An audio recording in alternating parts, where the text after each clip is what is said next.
a quorum, so warm welcome to everybody who's here. Welcome to our staff, to any members of the community who are here, and to the media. It's lovely to have you all here. So first of all, apologies. I've got apologies from Councillor Walker for absence, Councillor Filipaina for lateness, and Maylene for not being here yet. So I guess for Maylene, for whichever, we'll tick whichever box is appropriate, but I'm not too sure if the mayor is coming. So I'm happy to move those as long as we change Maylene for, we'll make it lateness for the moment and then change it to absence if he doesn't come. So I'm happy to move that. If there's someone to second, thank you, Councillor Clow. All those in favour, please say aye. Aye. Against? Carried. Any declarations of interest? None today. Confirmation of minutes. I'll move, or perhaps Councillor Darby might like to move the 10th of September. Move. Thank you. And I'll second that. Comments? I'll put that. All those in favour, please say aye. It's carried. Petitions, there are none. Public input. We had one request for a video conference or a video message from a couple of people in relation to the C40 agenda item, one of whom was Stephen Tyndall. My recommendation was, in the interests of time, that if necessary, we take that during the course of the item. So just letting you know what happened there. Hadn't had any other requests. Local board input. No requests for local board. Extraordinary business, there is none. Notice of motion, there are none. So we'll just, the reports pending and the forward work programme. Move item 9. Move both of those. Thank you, Councillor Darby. I'll second that. All those in favour, please say aye. Aye. Against? Carried. Just to let you know what's coming up. And again, the summary of information memos is Madam there. Chair. Thank you. Second. Councillor. Seconded. So moved. Councillor Cooper. Seconded. Councillor Darby. All those in favour, please say aye. Aye. It's carried. So now we've moved on so quickly because we are so efficient. I don't even know if we've got Shark Victor here yet.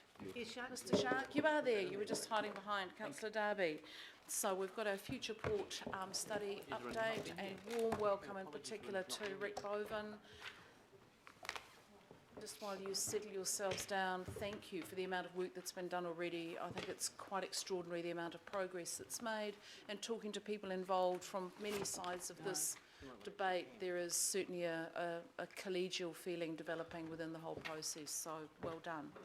So should I hand, Jacques, you'll introduce? Lovely, thank you. Morning, councillors. This would be our first report back since you initiated the study in May this year. And since then, we have established both the larger reference group, which has about 80 people on it, and also the smaller consensus working group, which has 16 people on it, and they have been very busy doing all kinds of things. We have reached our first milestone, which was to finalize the scope. So you may remember when you initiated the study, you approved a draft scope, but left that over to the consensus working group to finalize that scope. They have done that. And if you look in your agenda on page 23, the CWGs essentially agreed with the scope that you had. What they did do, however, is under the natural and built environment section, they expanded that quite a bit. Just to clarify things more, make it more specific in terms of what this study must look at. So at the bottom of page 23, sort of the middle and the bottom, you'll see how they expanded that. But in essence, they agreed with the scope that you had, and so that's all finalized, and the CWG agreed with that. Next to me is Dr. Rick Boven, who is the independent chair that you appointed to lead the study. And I'm going to hand over to Rick in a moment. And next to Rick is Toby Shepherd, who is the main person inside the council that works with Rick and supports the CWG. So over to Rick. Lovely, thank you, Jacques. Welcome, Rick. Thank you, and good morning, councillors and others. So I'm just going to give you a very brief update on what we've been doing and how it's been going, and we'll take any questions, obviously. So the main thing that we've been doing so far, we started out bringing this consensus working group together once it was appointed to operating the procurement process and preparing for the development of the recommendation to council, building understanding and establishing our operating style. The initial project design I thought was fit for purpose. I think it still seems to be fit for purpose. It's that aspect of it's working well, and I and the consensus working group are getting very good support from Jack and Toby and Edith and other council officers. We have a regular report back to a group led by Stephen Town where we can cover off any sort of operational issues that are arising. But there hasn't been too much in the way of those so far. The consensus working group has met 6 times so far, with another meeting next week. Our standard meeting runs about 4 to 5 hours. It's a good group in my assessment. It's fit for purpose. And what has become clear is that the members of the group are aligned on the long-term interests of Auckland being the goal. Obviously they have different understandings, although developing understanding of one another's position and the problem itself, and they have different constituencies, but they're working well so far. The dialogue's been good. There's understanding and trust developing. I would describe them at the moment as collaborative, and we're working towards becoming collegial. Focus of the CWG itself has been on shared understanding, establishing the scope, developing a request for expressions of interest built on the scope, and then moving to an RFP process, and we expect the RFP to be issued to the qualified consultants tomorrow, hopefully. The features of the study, I think I'll just touch on those. Things that are important to us. The importance, the criticality of freight provision, the long-term future process. Its focus, it's so important that this has got a 30 to 50 year time horizon. We don't get ourselves caught up in the immediate issues, and people are understanding that. Yep. Of course, that creates quite a bit of uncertainty. What are the volumes going to be when you look out that far? What technologies are going to be available? What are the states of the world? And that creates some methodological challenges, which we hope the consultants will help us with. We also need to consider the wider impacts of any port decision that might be made. The value of the port and alternative uses, should there be alternative uses for parts or all of the port facility, and the very wide range of criteria. So it's a problem that's characterised by a relatively narrow range of options, but quite a wide range of criteria. And we're being asked for, in a sense, a relatively simple answer. What should we do? But we need to consider that through time and deal with uncertainty. We've had one review with the reference group, sharing the scope with them and getting their feedback. We've released the scope to be transparent and to build wider understanding of the issues and the criteria for choice, because the time period that we're working towards, of course, is when after the consultants report to us and before we need to develop our consensus view and report to council. Initially, the procurement process for the consultant was set up as a closed process. The CWG has wanted to open that up, and that has been done. There's been no material delay or material costs involved in that, and the transparency has been increased, so that change is going well so far.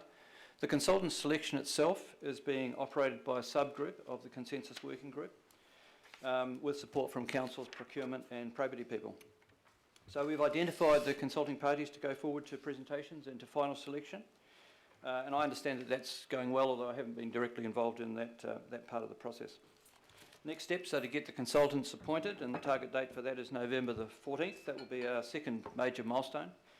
We expect to work with them once they're appointed, but in parallel to continue to further develop the understanding of the consensus working group members themselves. The consensus working group understands it needs to make a recommendation to council, and we're keen to get as much as possible from the consultants, while recognising that the issue is a difficult one and it's one that requires a wide range of inputs. So I might stop there and answer any questions if you have them. Fantastic, thanks, Ray. Questions? Councillor Casey. I've got 3 questions. The first is, what would need to happen for the relationship with ports to move from being collaborative to collegial? That's my first question. I've got 2 more. I'm sorry, So that- who's So that's a discussion for the CCO committee. And councillor, you'll be aware that we've recently made changes to the ACIL board, and our direction to the collaborative relationship with the port is directed through our relationship with ACIL, and believe you me, there's a lot of energy being put into that. So let's pick up the report back at that committee. Second question. You say in the report in paragraph 13 that Mana Whenua, the chairs and commercial arms of Mana Whenua iwi have also been invited. Have they been invited and taken up the offer?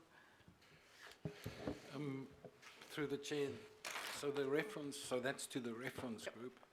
There's only been one reference group meeting since we started the process, apart from the initial one of forming it. I think some of them did at the reference group, but certainly not all of them. Can you tell But me the who did? invitation- How many were invited? It says 4. Who did and who didn't? No, the 4 are the 4 representatives of Mana Whenua on the CWG. Right. The commercial arms and all iwi are on the bigger reference group. How many were invited and how many took up All the of offer? them invited. So all 19 iwi, plus if they have a commercial arm, whoever from the commercial arm as well. I don't know how many attended on the day. Certainly not the majority of them, very few maybe, but they are part of the group. Yeah. But sorry, I don't remember how many attended, but it was not a lot. No. But Not the at that invitation first was meeting. extended to all. That's cool. Yeah. No, everybody is invited. And the last one, councillor? Oh, the last one, sorry. You know the consultant, is it a New Zealand-based consultant or have you gone overseas? It's been opened up through GETS, and we Through what?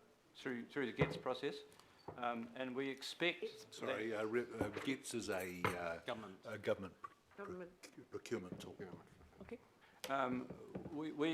We expect, although I don't know, one of the others may know, I haven't been deeply involved in the process, but we've encouraged the consultants to form consortia because of the range of skills that are required, and we have expressed to them the importance of those consortia involving particularly international experience with port location and the sorts of engineering expertise that resides within engineering firms. Now, I haven't been involved, so I've been outside of the review process itself. That's being held reasonably tightly. But I would expect that there will be international input. I'd be very surprised if there wasn't. And in the discussions that I had with consultants in terms of briefing them, they were asking, to what extent do you value our international affiliations? My question is, how much do you value New Zealand-based experience also? Is there a weighting for that? Well, I think that New Zealand-based experience is probably essential for a consultant to put a really good presentation together, because so much of this depends on understanding such a wide range of considerations, so transport, mana whenua, freight. There's a lot of local knowledge that's really required to put a good presentation forward. So I suspect that somebody could put a good proposal together as a New Zealand company, but I'd be really surprised if you could put one together without that local knowledge. Thank you. Councillor Quacks. Sorry. Oh, sorry. Point of order, and it's a weird point of order. Can the speaker get his own microphone right in front of him? And it's not him, but it's Just a point of practicality, councillor. I know, but whatever. It's getting good. attention. Just so he's got his own one. He doesn't have to lean. That's all good. That was, sorry for not noticing. Councillor Darby. Thank you, and I think this is the first time that Dr. Boven's been before us, so welcome, Dr. Boven, welcome to the very important role that you've taken on. It's a biggie, and it's probably one of the roles that's going to shape Auckland majorly for a long time. So welcome to our place. Chair, I just want to ask a few questions. Can we maybe, I know that there's a significant area of change in the scope under built, and I'm just wondering if Dr. Boven might like to expand and just allow us to get a sense of where the consensus building group and the reference group are in arriving at that new built section. And I also had a question under economic considerations. Was there emphasis given to identifying the possible land release value? And I just can't see that maybe clearly articulated. It might be embedded under something else. So a couple of questions there. And just in terms of the budget, I'm happy to hear that you say you are getting international testing on this, because that is critical. Considering the need to have that international testing, inputs from Australia, Asia, and I'm sure well beyond, how are we looking for budget at this stage? Is there anything you need to alert us to there? And finally, Madam Chair, I'll just put it all on the table now. I'm just wondering whether the B might be that the committee endorses the Port Future scope finalised, because remember we endorsed a draft, and I would not like us to be in a situation where we didn't actually endorse the finalised scope, but maybe that's a question for Mr Quinn after the answers from Mr Bowen on the first part. Councillor Darby, Sorry, Dr Bowen. although we're doing questions, and I've got another couple of people wanting questions, if you're happy to move those two recommendations with that change, that makes sense. Okay, does that sound good, Mr Quinn? Good. Good. I'll move that and leave the answers with I'm happy to Dr second. Bowen on the others. Yeah, I'll second Okay, that. oh, okay, we'll let Councillor Clow, I was happy to second that. Okay, so the three questions are clear? Yes, thank you. Thanks, Rick. On the built environment, there were really two processes that led to the expansion. One of them was to separate out the built environment from the natural environment, just to get some clarity. And I think the other one was a sensitivity among some members within the group about the local environmental impacts of the port, and wanting to make sure that those impacts were properly being considered. So it's really those two things. And I think that the general process for adding, and I think you'll find if there's additions all the way through this, was one where people would raise issues, and then there'd be a kind of, does this seem to, is it expressed well? Do we get it expressed well? And does it seem to be an issue that ought to be taken into consideration? I think we've got a real challenge for the consultants going forward, which is a very long list of potential criteria. How do we how do we know which ones to take into account? And the view of the group was rather let's get the list out and put that on the table, unless there's something that really shouldn't be there, and then let the consultants work out how to deal with the methodological issue of valuation. Is that Okay, I've the got first it. one? The second question in terms of the land value, there is a requirement to do an economic analysis of all of the options that are taken through the shortlist, and that economic analysis would include potentially financial, GDP, and the impact on the economics of council, so and ratepayers. So to the extent that there is a land release option, that would be taken into account in terms of those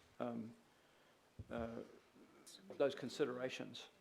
But I think what we've got to be careful of here is that when we do an economic analysis, we don't do it from the point of view of the port or the owner or Auckland or the freight purchaser. It has to be done from the point of view of all of them in a sense, which creates, again, another methodological challenge. But the short answer is yes, it's included. Okay, and just, I think the budget question? Yeah, sorry, the budget question. The budget question, the design of the study included a specified budget, and there was some pre-testing with consultants to ask whether that pre-specified budget was going to be sufficient to do the task as they understood it. And so the budget was set, and it hasn't been changed, and it's fixed, and we've in effect asked the consultants to give us the best possible value that we can within that defined budget, and the consultants are going about their task to do that. So there is no budget increase involved. So that RFP is within that constraint? Yeah, the RFP contains the same budget constraint that we've been working with all the time. Okay, all good. along. And just lastly, before others, Madam Chair, I think there's a sort of a feeling that this is about the city centre port only, but it's not. It's the inland ports, the infrastructure that connects, be it road, rail. It's about connections with other ports, and I won't go to that, won't expand on that too much, but we can't forget the port of Onehunga, which is part of the study as well. It's not a city downtown-centric port study. Is that your understanding? My understanding is that the scope itself is the downtown port. However, when you think about what you might do with a downtown port, there are all sorts of consequences that would occur beyond the port gate. A relocation, for example, might affect another port. If you leave the port where it is and it expands, as another example, you need to build transport connections. So we're not looking from the outside in and saying, okay, let's understand national port strategy, regional port strategy, national transport strategy, and work our way in and work out what the answer is. We're working from the inside out. We're saying, let's understand what the potentially viable options are, and then understand what those implications are. And one of those implications might be an implication for the Onehunga port, as an example. Okay, I'm clear. Thank you. Good questions, good answers. Councillor Quacks. Yeah, thank you, Madam Chair, and thank you, Rick, for doing this work. It's highly important, as you're aware. Given the scope and the amount of work that needs to be completed, are you satisfied that you can get it all done in the time that's been set?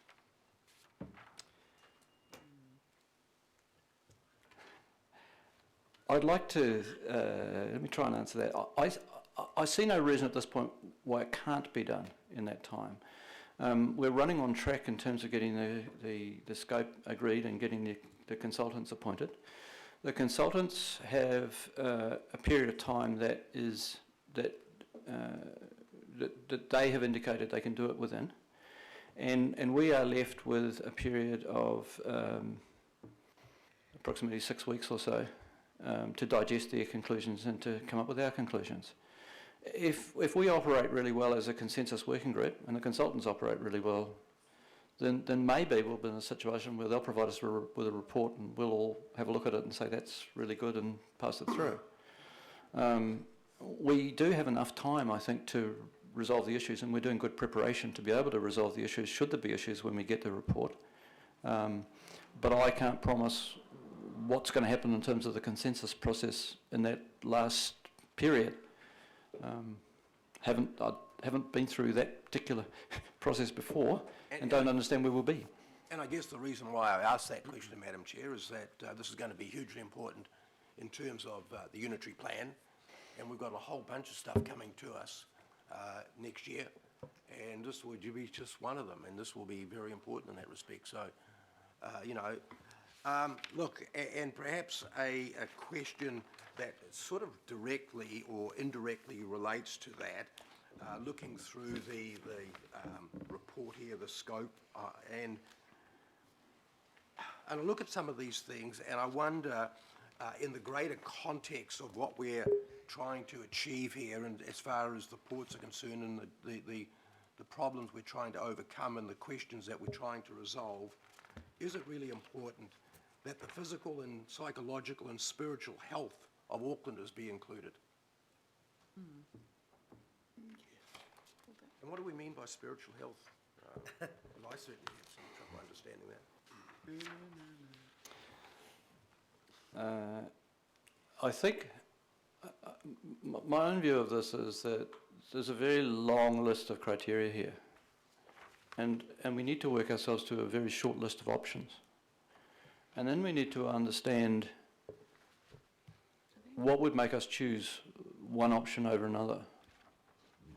And my expectation is that in that process, there will be many things that are on that list that will end up not being critical to the decision.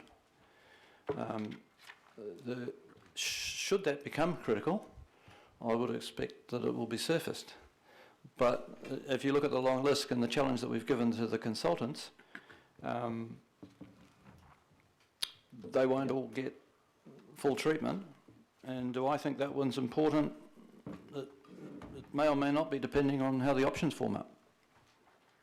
Okay, thank you. Member Taipere. Tēnā koe, Madam Chair, nā mihi niu ki a koutou tēnei wā.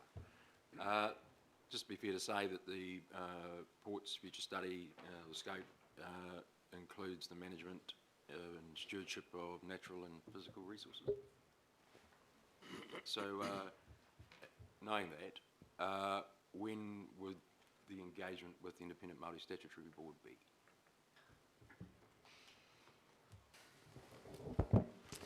And how? I'm going to try and answer that one. I think through the process and up until the recommendations come to the council, that view will come from mana whenua.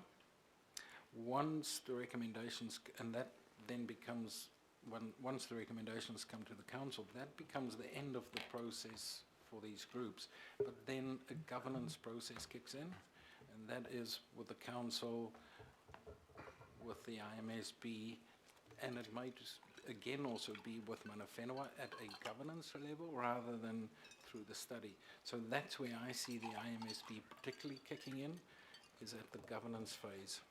So, through you, Madam Chair, the issue I have with that is we have 2 members on council committees, but the Independent Māori Statutory Board is an independent body, which specific legislation provides for appropriate engagement and input into council documents and policies and plans. And now we've got an amended recommendation under B to endorse something that has had no input from the Independent Māori Statutory Board.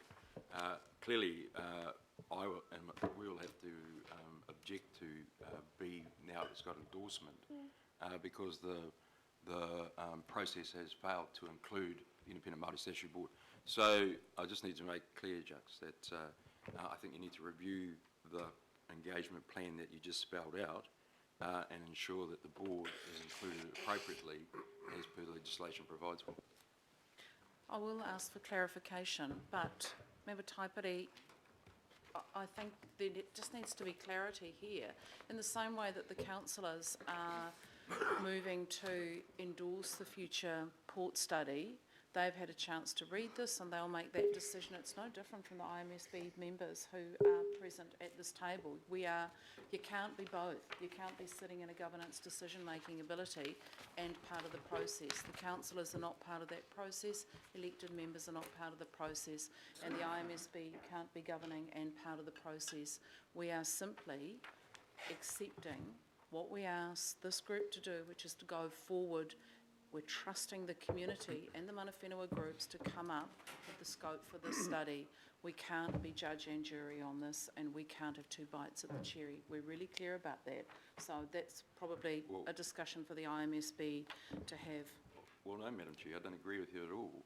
You can't substitute the Independent Māori Statutory Board and its legislation via a council committee, which is what you just said. We might just have to agree to disagree on that one. I don't know if that's the appropriate course of action, is it, Madam Chair? Just because you disagree, again, this is the lawful approach that I'm seeking as provided by Parliament. Well, we may well ask for advice on that, but our understanding is that as equal members of this decision-making body, we support the scope and the process that we have all endorsed. It doesn't give us the opportunity to sit around that table and be consulted as part of the group. We've been very clear about that, and that was debated long and hard, Member Taipere. Well, Madam Chair, may I ask this question? Do you accept that the Independent Māori Statutory Board under legislation is independent from Auckland Council? Then, if it's fully independent, I question why you would join us at this table making these kind of decisions. Because, Madam Chair, Parliament provided the opportunity to sit on the council committees in regards to the management and stewardship of natural and physical resources. That's why we sit here. And the fact of the matter is the Independent Māori Statutory Board is an independent body to mana whenua and to Auckland Council. It has a specific function and role, and it needs to be acknowledged and recognised, and in this process it has been. I don't know if any of our senior staff wish to give advice on Take this. legal advice.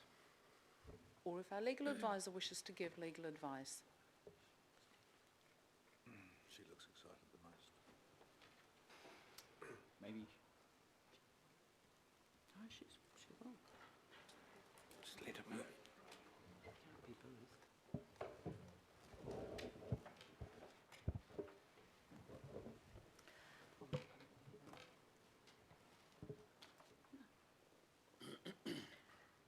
Certainly correct that the board is independent of council. It's certainly correct that it has an advisory and participatory role in the governance of Auckland and is a critical and fundamental part of our constitutional arrangements. But I do consider the outline in terms of the level of participation that's been Jark's indicated and which the Deputy Mayor's outlined does accommodate correctly the statutory framework within which the Independent Maori Statutory Board sits. That's not to say that there's a prohibition on engaging at different levels, and to the extent to which Jacques' team might go away and think about the extent to which the engagement process might accommodate the concerns that have been articulated here. I think that would be a helpful activity, and to come back to the committee on that point. That would be useful, so I think we need to leave that there. Madam Chair, may I ask a Yes. question? So, just picking up from that advice, are you saying that council can bring documents through and put them on the council table for endorsement that relate to the management and stewardship of natural and physical resources without the board's input? Well, the board has input exactly at this committee forum. So you're saying that our input via an independent body is substituted by a council committee, where we have 9 members and we only have 2 at this table? It's not my understanding that every council document comes via the board for the board's endorsement before it comes to council committee here. Well, there is a clause, through you, Madam Chair, that says that the design and execution of those documents. So it's in the legislation.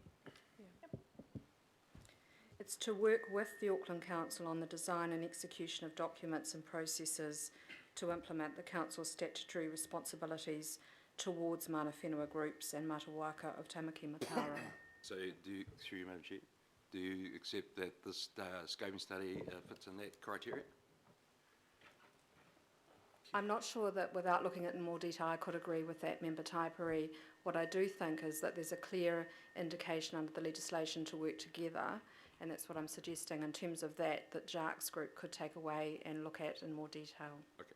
So again, Madam Chair, thank you very much. The clear, that we do want the future process, but we are clearly at odds on the existing and past process to date. And I state clearly that it's my strong view as the Chairman of the Independent Maori Statutory Board that we've been excluded from that process as legislative provided for. I'm very happy to have a discussion with you, Member Taipari, about how your concerns might be able to be accommodated. Councillor Walker. Sure. I'm very encouraged by this port study and the leadership of Dr. Rick Bowen and the team. I've got a couple of questions, and it may be that they're within the scope, but the questions go to scope. One is around biosecurity. I see ballast water discharge, but obviously the port is one of the prime entries into New Zealand of organisms. Maybe I haven't picked that up. On biosecurity, there's a point there on the effect on ecosystem conditions under marine ecology. That's right. But it's, okay, if I can just expand, you've got spiders, snakes, I mean the number of things that come under biosecurity as it goes to ports is pretty extensive. And it's a vital consideration. So I just... Yeah. Let me ensure that we note that and ensure that's fed into the process for consideration by the consultants. Okay, and the other issue, and it may be implicit in what you've got here, and that goes to technological considerations. I'll give you two examples, and these are underway. One is robotics, as they impact on port activities, and an increasing number of ports are employing robotics, so that's an incredibly important consideration, and there's sensor technology that goes to that, and a number of other technologies. The other thing that's incredibly important in technological changes that goes to vehicles is autonomous vehicles, self-drive vehicles. So you could have a circumstance where vehicles arrive, they don't need people to shift them, they just shift themselves, and that is imminent and is an incredibly important technological consideration that will impact on the port. So there are a couple of examples. So I see economic, environmental and social, but technological is really a biggie. Yeah, and in the communications with consultants, we've been very clear that we need to take account of future conditions. And one of them is drivers, is volume drivers, and technology. I think you've listed a couple of what I would think is, at least just in my understanding, without having thought about it very hard, is about half a dozen of those things. Some of them we can see they're going to happen, and we can't see what impact they're going to have yet, perhaps. Others we have to think about what might happen 30, 40, 50 years out. You don't want to be guessing that, but at the same time you need to ensure that your strategy is robust in the face of unforeseen technological change. So how do you do that? And I think that's a huge challenge. But the short answer is that the study members are very clear that there are technological changes which will affect the future, including those ones that you mentioned. I mean, the reason I ask is I don't see it in the scope, that's all. So, you know, I So we've take been that on board. assured, councillor, this will be picked up in the Okay, scope. thanks, Britt. Good, thank you for that. Councillor Clow. I don't have a question about spiders and snakes, I must admit. I thought that was a little bit out there. Following up from Councillor Quack's, one of the things was time. Do you think you're going to have enough time? Because we don't want this rushed. We want this to get right. So anyway, you've answered that. You talked about you're looking at the port and then you're building really the study from the inside out.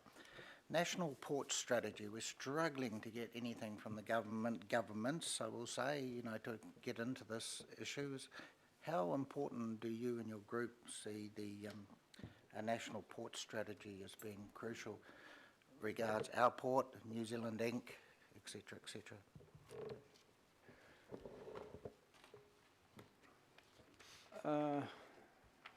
You could do the study by, you know, starting from the outside and getting some guidance from central government on this. But as you say, central government doesn't seem to have a defined position that you could use as a foundation.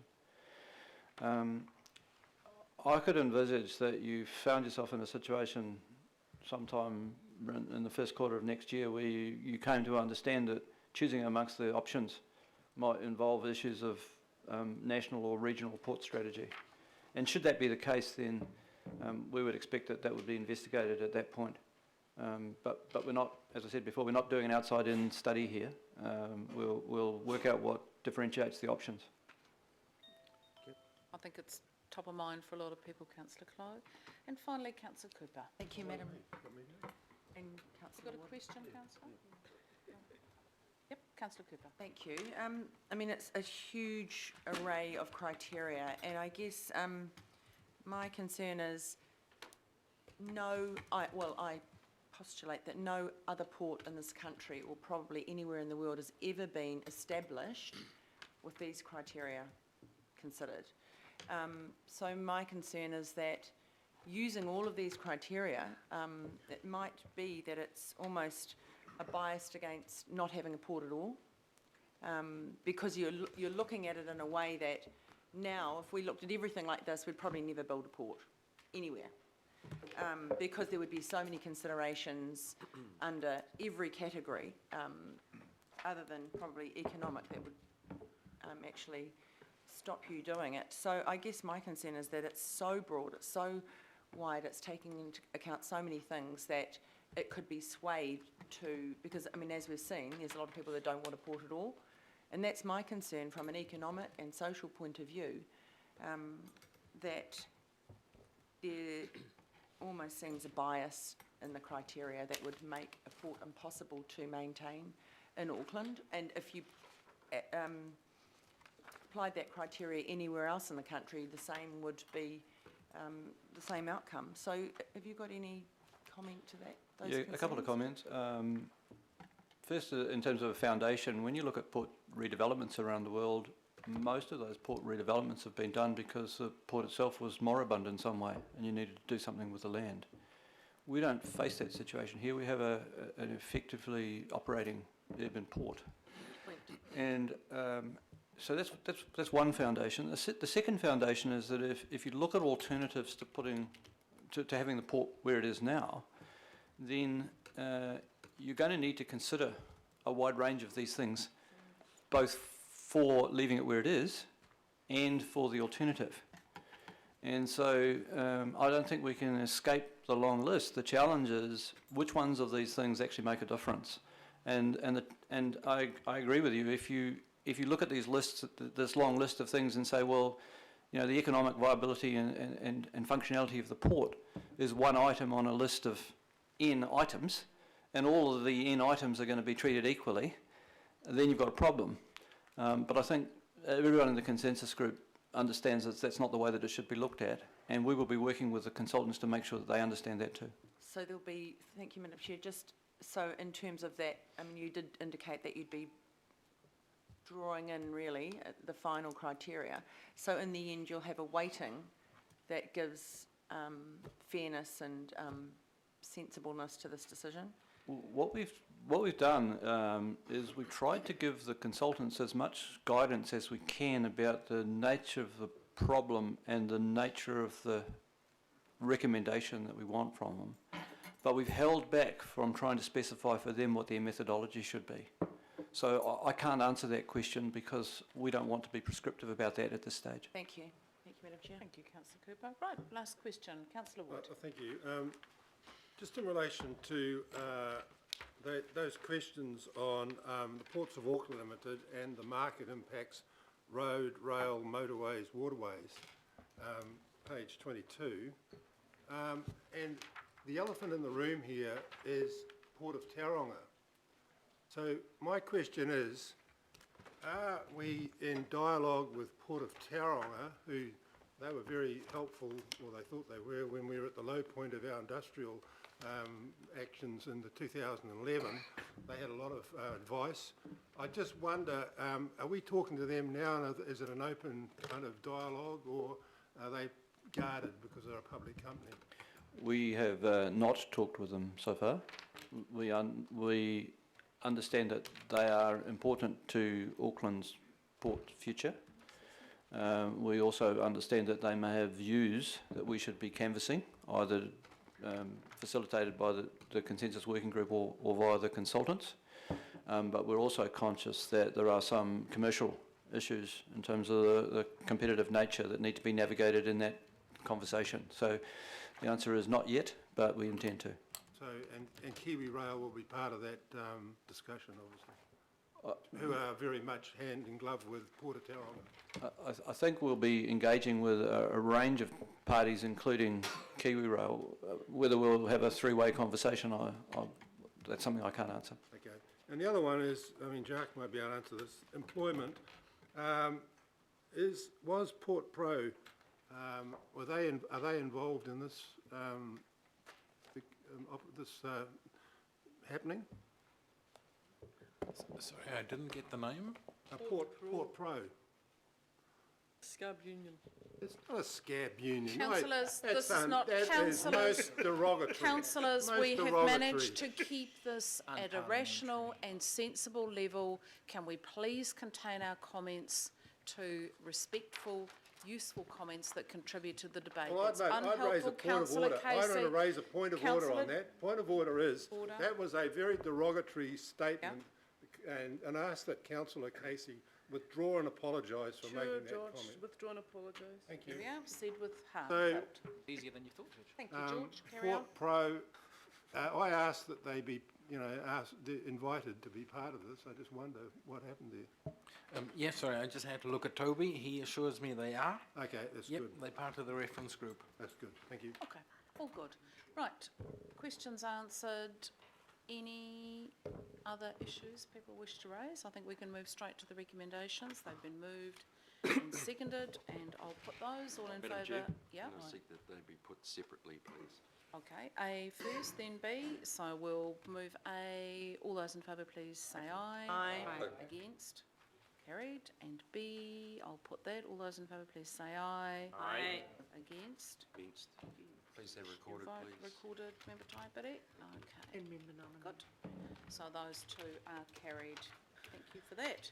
And thank you to the team doing this critical work. It's really appreciated. Thank you. Thank you. We move on to item number 12, which is our urban location analysis for Panuku development, and welcome the team.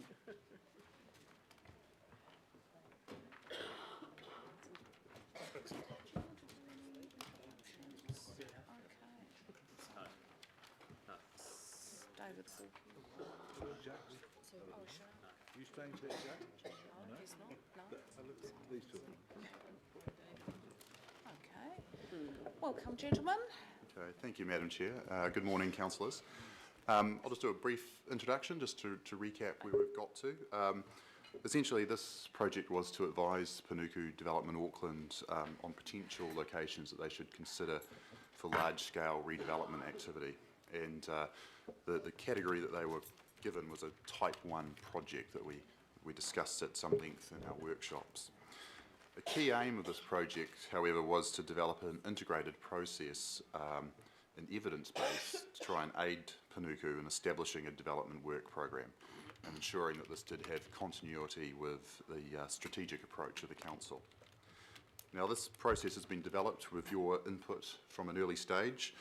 It was part of the Development Auckland transitional work stream, and we firstly introduced this project back in May to the CCO Governance and Monitoring Committee. There were subsequently 3 further workshops with this committee in June, August and September. And what we've essentially established here is a starting point for Panuku, and attachments A and B of the report before you highlight some of the initial refinement of the locations that we've looked at to arrive at a set of potential development locations. Now, these locations were used for a more in-depth analysis using some 30 criteria. And part of this process, we had a market assessment undertaken, which was a major consideration in terms of deriving the results. And this information is going to be used further by Panuku as they move forward to a more fine-grained analysis of development opportunities within these areas. Some of this information is currently commercially confidential, so they want to hold on to that until we get to the next stage of the process where it will be presented in full in terms of the analysis that they have considered. In terms of concluding this stage of the analysis, though, we sought some input from the committee and local board chairs back in August around the weighting of the criteria. Now, the feedback that we received did highlight some different preference sets within the criteria we looked at, but overall the group preference was for more of an equal weighting of the criteria that we looked at. We did use some of the preferences that put forward to do some scenario testing of the results, but overall it did not change the ranking of the locations that we looked at too much, and it highlighted that we'd need quite a lot of variance in the weighting if we were to change the ranking. But the outcome of this was the high priority locations that are set out before you in the report today, and these were discussed in a bit of detail in the workshop in September. So finally, the next stage of this work is to be led by Panuku as they establish a recommended work program which will not only cover the Type 1 projects but also their Type 2 and Type 3 projects, which are smaller scale schemes.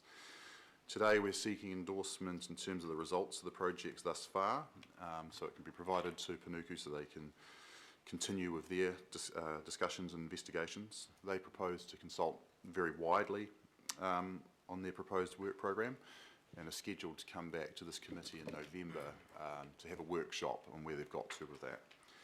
And it has been confirmed that there will be an item on the December Development Committee agenda where they will put forward their recommendations to you. Right, so just before we go to questions, can we just recap for people the type 2, type 3? Because I think there's just a little bit of concern that unless you're on this list, nothing's going to happen in your area ever. Yeah, certainly. The Type 1 projects are the very large projects, so that's akin to the developments going on in the Wynyard Quarter. And it's where typically council has a lot of land ownership and control. The Type 2 projects are sort of the next stage down, where they're more about using council land assets in partnership with other interests, whether it's the private sector, the Crown or iwi, to develop more one-off schemes. So not a comprehensive redevelopment as such. And then the Type 3 projects are really more related to the existing activity of ACPL in terms of the land disposal. So where there is market interest for surplus council land, that we would then put that on the market to seek expressions of interest. So that will continue as well. And from what I understand from colleagues at Panuku is they're going to put together a comprehensive work program of Type 1, 2 and 3 to present to you before Christmas to show the activity across the region where they're going to be focusing in the first phase of their work. Okay, thank you. And councillors and members, you'll remember that we worked this through, over a period of time to get to this point. So you've been firmly at the helm of this piece of work as it's unfolded. So I've got Councillor Crum, Councillor Brewer, then Member Taipari. Councillor Crum. I'm just confirming, Madam Chairwoman, that it's just questions at this stage. We can take we'll take some questions, but it'd be good to move on to the recommendations. So, question? All right, just two questions. Thank you, David, for the work that you've undertaken. The final, my questions are along the vein of those that the Madam Chairwoman's just raised in terms of this is the first time it's coming to an open to public transparency. So the final shortlist of 2 to 3 Type 1 locations, just some clarification around why only 2 to 3, David, and then the second along the same vein of clarification for those who might be reading, the idea of those Type 1 locations being long-term. So what would your wording and clarification be around why only 2 to 3 locations in Type 1 and what constitutes long-term? Certainly. In terms of what is 2 to 3, I suppose Panuku's already inherited quite a large workload. The work at the waterfront continues. The work of the wider city centre continues as well. So they sort of are part of their Type 1 portfolio. Along with that, there's also the work in the Tamaki area too. So as part of our initial analysis, we were looking at Glen Innes and Panmure, and essentially that's been labelled business as usual. So they're 3 big areas of Type 1 activity. So to look at 2 to 3 extras, given that they are quite long term, I suppose that's the determination that this is probably as much as they can handle in this first phase of activity. Some of these locations that have been looked at may turn up again as Type 2 projects, but they might be longer term prospects. So they've, I suppose, been labelled a watching brief in the future. But I think it really just comes down to the resources and ability for Panuku to effect large scale change in these areas. And it seems a portfolio of maybe up to about 5 locations that are Type 1 in character are probably as much as they can do at this stage. In terms of long term, it's interesting. I mean, places like the waterfront have been in gestation for some time. So I continually hear John Dalzell, the interim CEO, quote around 20 years for some of these projects to actually get to full completion. So that's sort of, I suppose, the ballpark we're talking about. Thanks, Councillor Crum. Councillor Brewer. So, thank you, Madam Chair. So the 9 that you have here are going to be shortlisted to potentially how many come the 10th of December? Around 2 to 3. 2 to 3. And so given that the Type 1 is high custodial long-term approach, and you've cited an example, a good example being Auckland waterfront, and you've mentioned that that's got strong council ownership, would that potentially count against those very market attractive ones of Newmarket and Mount Eden Station, because they have little as far as they're rating little poorly as far as land and influence, council land and council influence. So while those two are arguably the top two on the market attractiveness, can we ascertain that potentially it's going to be a hard push to see them as a long-term high custodial one because of the lack of council land there, and also because of what we consulted, the role of Development Auckland would be in the long-term plan and people's concerns about taking on risk and the like. So would my assertion that given how those two rate in land and influence, that they're probably unlikely, as good as they would be, but they're probably unlikely to make the shortlist? Yeah, through the chair, I'd have to agree with all your comments there, and you've done very well to pick up on some of those attributes of those locations. I think it highlights that the locations all have different opportunities and that there are a few trade-offs within them. I think at this stage of Panuku's existence, land is very important in terms of the amount of control they have in an area. I would expect over time, though, as the development program develops and increases, that there is a bit of refinancing and potentially future investment turning into some of these areas, that we could look at locations that we don't have so much control in, where there might be future land acquisitions, that sort of thing. But certainly Mount Eden Station and Newmarket do feature in this list because they are very market attractive, they're very accessible, and that there is a lot of opportunity there. It might be that should that be chosen as a location, that we'd be looking to partner, whether it's with private sector or government or iwi in those areas where there are land opportunities. But I would say certainly at this stage, without any new funding provided to Panuku, land is really the key asset that they have. Well, certainly in December the 10th, I'd be more interested in hearing the role that you're anticipating for Development Auckland, because we certainly consulted on a role looking at, quote, surplus council land, and we certainly consulted on a role about facilitating and coordinating the private sector.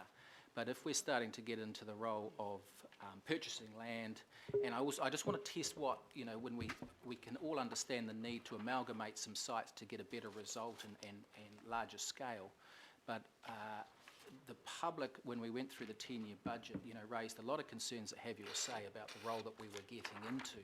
And we certainly consulted on that it would be, quote, "We are not proposing that council or any CCO would be directly involved in building houses. Rather, we would look for partners to develop surplus or underutilised council land.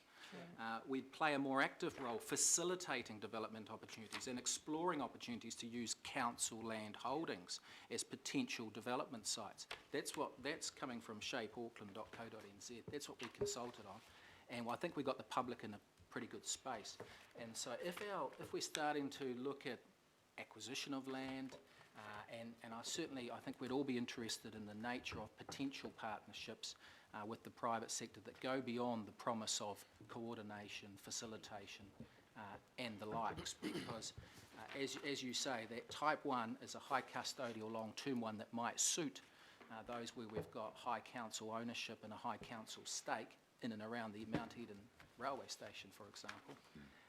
But if we're starting to want to play a long-term high custodial role where we haven't got council land, and a lot of these market attractive areas such as Newmarket, Mount Eden, Point Chevalier, Avondale, and that will be attractive for Development Auckland, we really need to, I suppose, be comfortable with the role that we're playing and the risk that we could be potentially putting on ratepayers. So a more clearer understanding of where you're heading with Panuku Development Auckland's role come the December the 15th. Yeah, and I think what will be essential when these locations are shortlisted, that there is some detailed information in terms of what are the opportunities within them. But certainly land at this stage is critically important. So I suppose just to caveat my comments that if we were acquiring land, that would be much more longer term. Yep. Councillor Brewer, I think you make two really, really good points. Number one, this is about focusing on the strategic areas as the focus for Panuku, but we do need to do exactly what you're pointing out, is the finessing of the role of Panuku. And again, I think we've got a really important conversation to have as a governing body around the policy direction and settings for that. Member Taipiri. Kia ora, Madam Chair. Thank you for the information. Thank you for identifying the board's participation. Thank you for the clear Māori impact statement. However, what is missing is how you have engaged with Mātai Waka. Would you please advise? At this stage, I mean, certainly this project and the aspects I've been involved in have been more mana whenua. There are significant Mātai Waka interests in the region, and I believe that the next stage that Panuku are designing will be including that in terms of what other development interests there could be. I suppose at this stage the focus on mana whenua is because we've been looking at land, the physical opportunities within Auckland. But it's certainly very clear, and through the purpose statement of Panuku Development Auckland, that we want to look for opportunities to partner with iwi, and that doesn't matter if it's within the region or outside of the region. And really, I suppose commercial interests have to start coming through in that regard. When we are looking at these locations in terms of their demographics, though, I suppose that is more around ethnicity, not being iwi specific. So there are large areas, particularly in South Auckland, where there are significant Mātai Waka populations. So there's sort of the two aspects in terms of the communities we're affecting, but also the potential entities that might want to partner with development. And from what I understand, colleagues are, at the moment putting together opportunities to consult, and that there will be a number of hui over the next couple of months. Thank you. So what you're saying is you haven't yet, you will, and there are certain trigger points that will create that? Yeah, I mean, certainly in terms of the process I've been involved with, I haven't been, but the Panuku are sort of taking this forward now, have indicated that they will be. Thank you. Councillor Casey. Let me try and phrase this properly. I'm a wee bit worried about the emphasis on location, especially for the next phase of Panuku development. And I'll raise with you the issue of housing for older people, and say the issue of Liston Village. And for my colleagues who don't know the issue, the previous Auckland City Council entered into a sale and purchase agreement with the Catholic Church to take over, as people died, the 25 units at Liston Village. Now, the local board has a view that, based on the current shortage of housing for older people, that we retain the village. So my concern is this, that location doesn't enter into your or our list of priority areas. But the issue of housing for older people is a priority for this council. So I'm looking at your projects that might cut across the whole region and not be located anywhere. And that is that the type of work that you will be engaging in, or are you going to be purely location based? And just to follow, before I go down to answer, but you're reporting to us in December, but my committee's also asked you for a report in December on Liston Village. Do you need more time to look at the second and third phases? If I can clarify, I mean, I work for Auckland Council, but I understand that the Panuku team, there is a team that has a focus on housing for older people. It is a project of theirs. So I could certainly report that back to them, but in terms of the work I've been doing for Council to advise Panuku, it hasn't been covering that sort of detail. But that is a separate work program, and I do believe I know the person who would be responsible for that, so I could certainly pass on those comments. But in the work I've seen, they actually have it as a separate project line, housing for older people, as opposed to the Type 1, Type 2, Type 3 projects.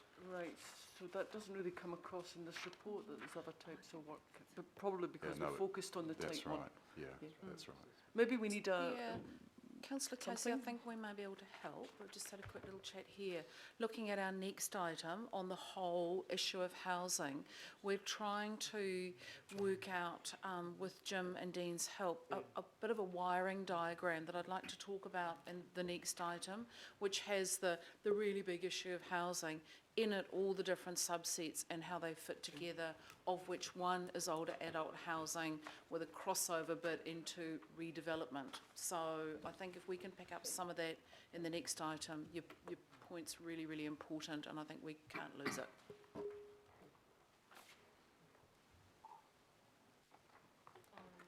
Councillor Clark. I'm just a little bit just concerned about part of the methodology. I mean, Panuku Development Auckland is one of our CCOs, and which obviously works for us, so to speak. There may be some of these, the final list, that there's clearly going to be some that are going to be rejected as not a priority. Yet we may have LTP investment decisions and money that's going to go out to be spent on various things, and it may happen, and Panuku's not involved with it. Could you just explain the importance in the methodology about our own LTP investment decisions and an influence on the choosing of them? Because it would be unfortunate if some of them got out of sync and we end up doing some, let me just say, half-assed type developments in certain areas because we're not involving Panuku. Yeah, look, certainly through the chair, council investment was a key consideration right from the beginning in terms of trying to shortlist locations. And once we got to the detailed criteria assessment, we had another number of criteria in terms of what was our committed investment in the location, what was planned, and what had been delivered. So we had a good understanding of the nature of investment in the areas, but also if the location fell within a spatial priority area as well, because certainly that's a key outcome of the latest LTP, where we are focusing not just money but resource. So that would really help the score of a location. Now, some of these areas don't fit within spatial priorities at this stage, but they may have had significant funding thus far, or could be on the cusp of being a spatial priority, maybe in the next sort of 5-year plan. But certainly that will be a key factor in terms of determining whether it's a shortlisted top 2 or 3 location. And places like Manukau, where there is quite a lot of emphasis at the moment, they sort of do stand out very clearly. And I think that's hard to ignore. But in that same token, there are other locations where there is significant government funding going in as well. So I suppose it's where there is a key convergence. But I would hasten to say that where there is a spatial priority area, that really does help highlight a priority for where Panuku should be focusing. You say it was a key consideration, but I'm just looking in the report here, clause 23, and it just says other considerations included, as though it's kind of a little bit of an afterthought.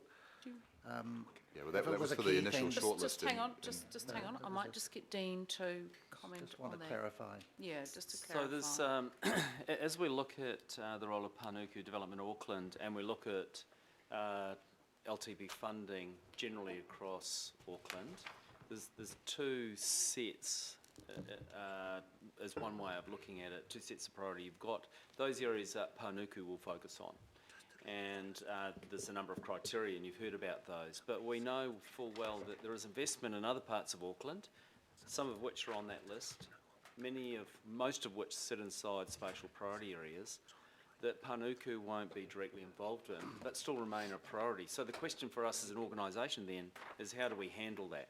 How do we make sure that those investments take place in a fashion that delivers strong development outcomes and quality projects in their own right?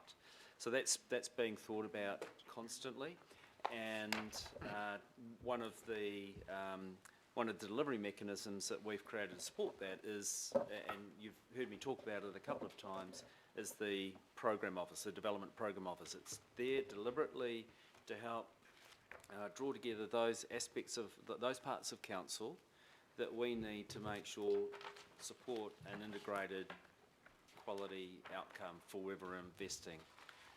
So I see Panuku Development Auckland, and I see the Development Program Office working hand in glove, and they need to work with our spatial priority areas and consistent with the outcomes we're looking to achieve. But we've got two key platforms for achieving those outcomes. Thank you for that. Thank you.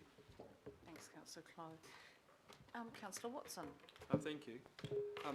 Just seeking a little bit of an explanation or elucidation maybe as it goes to Albany in terms of the location assessment results there. In terms of scale, it's obviously it's as big as anywhere. Actually, the only other place that comes close to it is Aotearoa Road. So I'm just wondering what the effect and what your reading is of the potential there, given that Albany is the fastest, biggest growing area in the northern part of Auckland. The old catch cry of Albany, the centre of the shore, is rapidly coming to fruition. I'm just really wondering to what extent some of these other factors that perhaps aren't quite so important in the scheme of things have tended to skew things there a little bit. I mean, I know, for instance, the land and influence, that's obviously very important, but council does have big land holdings or investments in infrastructure there that I suspect might not be captured in that particular criteria. So just really seeking a little bit of an explanation as to where you see a place like where somewhere as big as Albany and with the growth potential is sitting in this program. Yeah, well, Albany certainly is a huge opportunity for growth and development within the region. And it has taken some time, I suppose, to get moving. And that was a key question in terms of is that something that Panuku could sort of help with. I suppose when it came down to looking at the influence we had in the area, our large land holdings were sort of of a nature of sort of amenity value in terms of the large stadium, the stormwater ponds, that sort of thing, and that the key development sites were really in private ownership. So right there was, I suppose, a bit of a blockage in terms of what Panuku could affect. But I think what's interesting is that area has now started to slowly pick up. There is now some construction proposed. Some of the long-awaited apartment buildings are to be built. That, I suppose, the rationale for our influence, public sector influence, was fairly limited compared to the other areas. So at this stage, it wasn't ranking as highly as some of these other areas, but that's not to say it's not important in itself. I suppose to be as one of the potential development locations highlights that's importance. But there are a number of other criteria, as you rightly say, and when we are trying to seek sort of more win-win situations in terms of opportunities to support communities, support other investment that might have happened more recently, it didn't rank as highly, and it was really as simple as that. But I suppose where we feel about Albany is we're not feeling uncomfortable about that location. It is starting to happen now. So just a quick follow-up to that, and I accept all those points. Just in terms of the capacity to facilitate then in areas like Albany, and I know you're obviously going to be stretched resources in the areas you concentrate in, what ability to help these areas that are largely going to be market-driven then does Panuku have? Well, I'd say it actually wouldn't be so much for Panuku where there is a private sector interest, maybe echoing Mr. Kimpton's comments around the new DPO, and that would be through coordinating infrastructure provision, making sure that there aren't barriers in front of the private sector to deliver new development, whether it's housing or commercial. So I think there's a role that we can have in terms of making sure we're getting our master planning right and our investment and our infrastructure provision correct. Thank you. Councillor Cashmore. Well, thank you, Madam Chair. And bearing in mind what you've said and what Mr. Kimpton has said, the stage one are big projects, almost generational projects. And what Councillor Brewer was alluding to, and I have a lot of sympathy with it, is that when we were out consulting about Development Auckland, it was about delivering things to a community, in a time frame that people could understand and it was accessible to them. So with the stage 2 work that we're going to be doing, or the type 2 and 3 work, will there be some projects in that list, and I'm sure there will be, that are actually going to be quick wins where you can actually turn a rundown area around using private money, council abilities and consenting processes to actually achieve some results on the board in the very near future?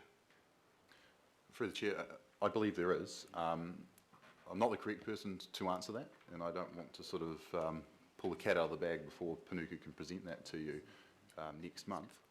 But certainly, from what I understand, even through this work, we've highlighted some locations that did have comprehensive redevelopment opportunity.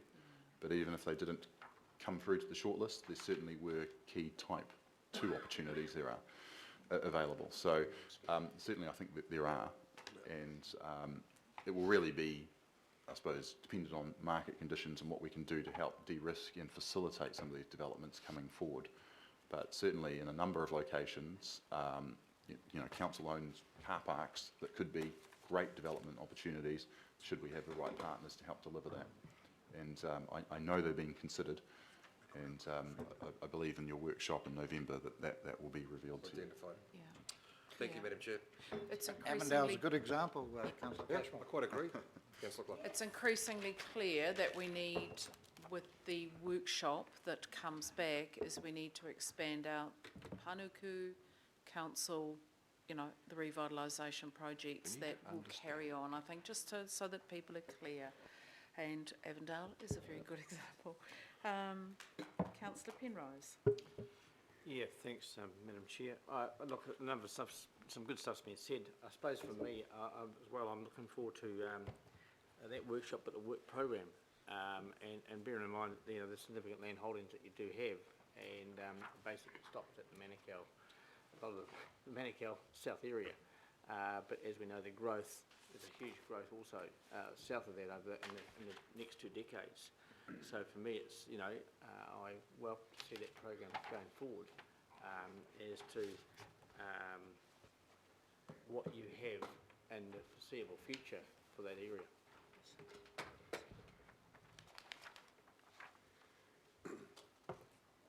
A response? No? Okay. Councillor Case, you have a tiny question, it says A here. tiny question, yep. It's back to the time frame on this. In the report, you say that you're going to consult with the local boards and communities before the end of the... They, Panuku Development, are going to consult with local communities and local boards before the end of the year. But does that mean before this meeting? And my second question is, presumably when you go to the local boards, they'll ask questions like why Three Kings Quarry was not one of the type 1s. Do we get an idea of what was looked at and discarded for type 1, and do they fall immediately into type 2 or 3, or what? Yeah. How does it go? Well, through the Chair, and certainly for a type 1 opportunity, it had to be a large land holding. And I mean, I suppose That was a size thing. it was a size thing to begin with. And certainly then there was a number of other contributing criteria as well in terms of where are we investing, you know, where are we actually trying to help bring about change, and also where there is partnership potential. But I think a key thing in terms of, I suppose, nuancing some of this is where would council involvement be really important? We don't want to start stepping on the toes of the development industry, the private sector actually moving forward. So where are the areas where we can actually help facilitate as well? So quite a number of factors looked at, but certainly where we actually had some skin in the game was the important factor. So size is particularly important. In terms of talking with the local boards, I understand that's ongoing now in terms of Panuku staff and our local board advisory services to try and establish a framework going forward. And I suppose bearing in mind Panuku's only around a month old, so these things are happening at pace. But I think that's the first port of call in terms of getting a local flavour on some of these areas. But I think it's not until they actually get to a point of really shortlisting and talking about the actual locations, the actual opportunities, where you can actually then get a bit of traction talking to communities in terms of what's proposed. Because at this stage it is fairly high level, trying to understand a variety of different factors of where we might just focus our attention. The key question is what would you do in some of these locations? And I think that's where the interaction with the community is really important, and certainly to get their buy-in. The B up there through the chair says that type 2 and type 3 are coming back to the 10th of December meeting. I'm still not sure that there's enough time between now and then for all the local boards to have been formally consulted, I mean with resolutions at coming through their business meeting. It does concern me because I know that Puki Tāpapa haven't had a chance to input. Yeah, but I think, councillor, we do have a pretty clear idea of, through local board plans, discussions as part of the unitary plan and ongoing discussions with local boards about where they fit into this program. And I don't think this is a blue sky consultation process with local boards. If you are, you know, up for rezoning, if there's a big slug of council land in your area, and if you're, you know, market attractive and we need to get on and do things in that area, then you're going to be on the list. And with the greatest of respect to local boards, we will partner with local boards, but we need to get on and do. Okay. So maybe through the chair and through council's representative, Panuku could tell me what they mean by consulting with communities before the end of the year on anything, because I'm not sure what that meant or means. It's in well, from what I understand, it is establishing that framework with the local boards in terms of it doesn't say that. It discussion. says local boards and communities. Yes. So if you could just get back to them and ask them to respond to me, that would be great. Certainly. Thank you. And let's also remember that there are communities who've been sitting waiting with their engines rumbling like Avondale for about the last 10 years. So if we go back and consult with them, I think, Councillor Clow, we're likely to be covered in tomatoes and rotten eggs. I think some of this is just getting on with. I've got Councillor Walker, and then I'll move and Councillor Darby, and then I think we need to move to the recommendations. Councillor Walker. Yeah, I'll just make a quick comment, and essentially it follows on. Hang on, we're just doing questions, so you can make your comment as part of the debate. Well, there is a question. Well, no, I'll leave it till the debate. Good. That's fine. Councillor Darby, question or You recommendations? move and then I'll make comment. I've already moved. I'm happy to, Councillor Cooper's moved, I'm happy to second, so we'll move on to the debate as such, and I've got Councillor Crum and Darby and Walker. Thank you, Madam Chair. If we could possibly just quickly note, with your indulgence, the shakeout event that happened this morning. I just happened to be one of the lucky ones who've found a T-shirt, but Councillor... Your T-shirt said "Stop Rock and Roll," and we were most concerned. No, start rock and roll, more like it. So, if your indulgence, perhaps Councillor Stewart, as Chair of the Civil Defence, you've got an update, haven't you, with what happened at 9:30 this morning? Is that okay? Can we do that at the end of this item? Sure. So that people don't lose their train of thought? And we'd love to hear just how we've fared in the earthquake. Thank you, Councillor Stewart, and thanks, Councillor Crum. That's a very good point. Rationale for the T-shirt wearing. Okay. So, Councillor Darby. Fatal mistake. Sorry, no, that was just my opening. I do actually want to speak to the item. You want to? Right. No, that's right. My thanks again to David and the team for what was and still is a fantastic process. So the report mentions qualitative and quantitative assessment, and we know via the workshops that we've had just how detailed a level that got to, and your bringing in of the Strategic Intelligence Group. We got down to mesh block level, if I recall, with their work. So you can't get much more qualitative and quantitative than that. And we, as a group, as councillors, had always been very supportive of Auckland Transport's prioritisation model as we went through LTP work. And this was reminiscent of that. So appreciate the fact that a lot of time and effort and analysing has gone into what results here today. I recognise it's not an easy balance, we'd all recognise that, between things like market attractiveness and the fragmented nature of council holdings, and Councillor Brewer's referred to some of that. But if I may, Madam Chair, I'd just like to highlight a couple of things on a couple of locations. First is Panmure. I take on board and am very cognisant of in paragraph 31 that Panmure is mentioned in features as part of the TRC suite, and that we had gone through locational analysis and Panmure and Glen Innes were getting its own criteria weighting, but then we'd switched to and agreed for TRC to have its own space. Totally agree with that. But often TRC is thought of as just Glen Innes, possibly Point England, and not often Panmure. So in this instance, I think it is good for us as a committee and for obviously the Board of PDA to recognise Panmure as full inclusion for this Type 1 direction. Having said that, in the recommendations, Recommendation A says that we'll recommend the results of the analysis to PDA. Can you just clarify for me, sorry, there's a little bit of a question, but it is a point that I'm making. In paragraph 33, we've got the A through I listings. So how do we marry up, what are the actual results that are going through to PDA? Is it business as usual, TRC, and A through I? Or do we need to be quite clear as to what town centres are involved in TRC's jurisdictions, and then they effectively add, well, it's actually 3 more because it's not just TRC, it's also the Aotea Karangahape Road precinct. Well, through the Chair, if I may answer that, it certainly is para 33.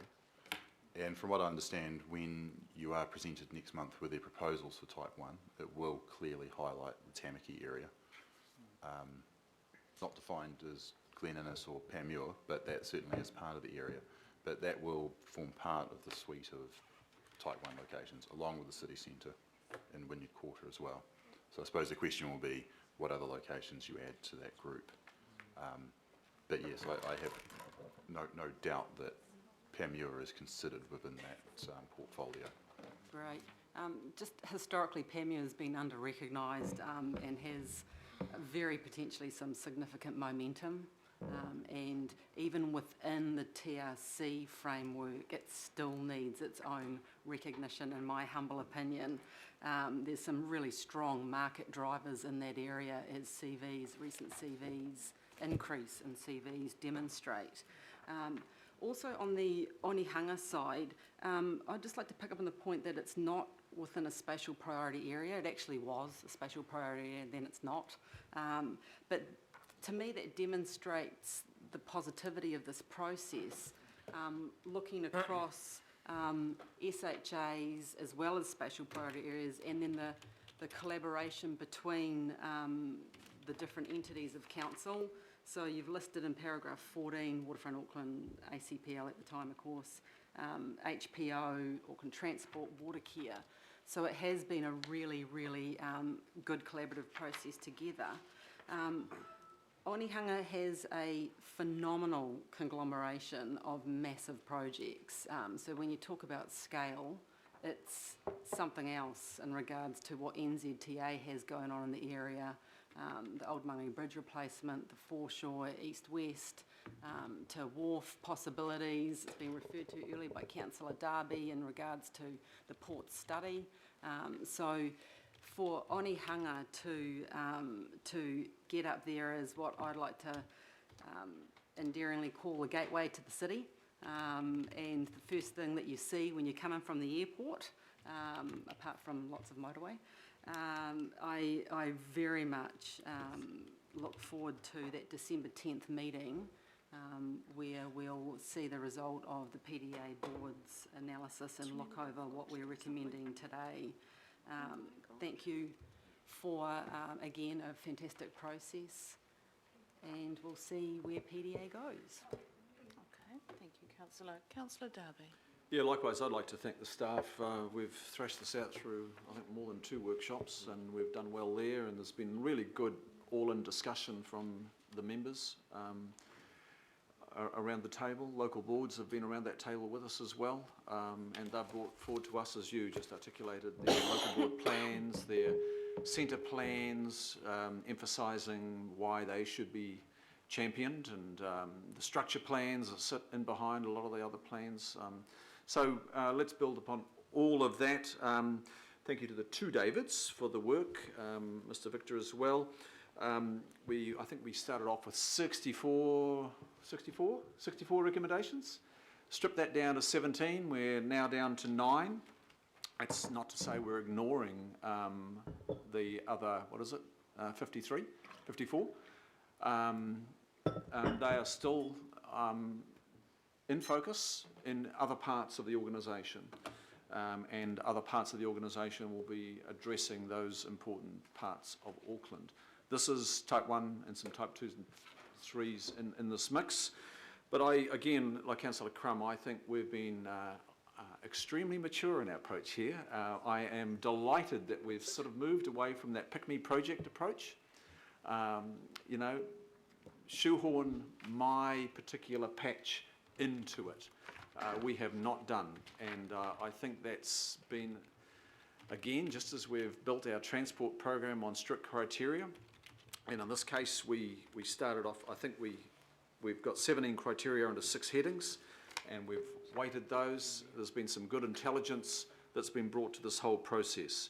So I would just hope that that continues on, and that can be reflected at the Panuku Development Auckland Board as well. Though I do have some concern that we couldn't really arrive at a weighting in a particular area. We decided just general weighting, fair weighting across all the criteria, or at least the 6 headings. But Madam Chair, going forward, I think there is a challenge for Panuku Development Auckland here.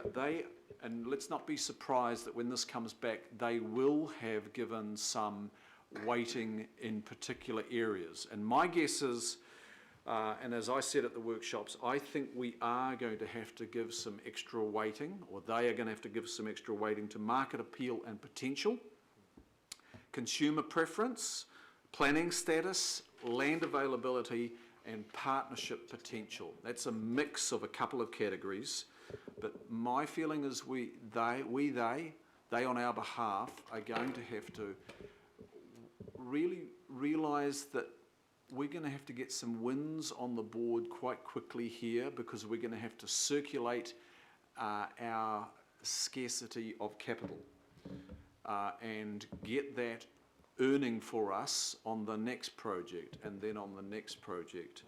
So that is reality check. It's a market reality check. I would hope that PDA, and I'm confident that they too will not be shoehorning a project or a place into the mix, that they will be abiding by the criteria, but they will be reviewing the criteria and hopefully, in my eyes, putting greater weight on the criteria specifics as I've outlined. Good luck to them, and we'll see them come back in December. Thank you, Councillor Darby. Good summing up. Councillor Walker. Yeah, I'll just pick up on the comments that Councillor Darby and Councillor Watson made, and I guess my concern is around the overemphasis on council's land holdings and the opportunity for influence with the private sector, because in these areas, and if you look at Albany, Silverdale and the like, as much and all as you've got private sector involvement, it doesn't mean to say that you've got the necessary oversight. So if you take Silverdale, it'd be great if Silverdale was developed like Smales Farm, for example.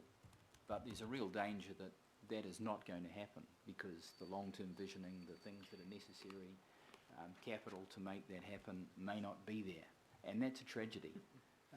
Same circumstances around Albany. Even though you've got private involvement, if you haven't got the right kind of private involvement, for example, you had Cornerstone previously, I don't want to go there, you can't make the assumption that it's going to be right.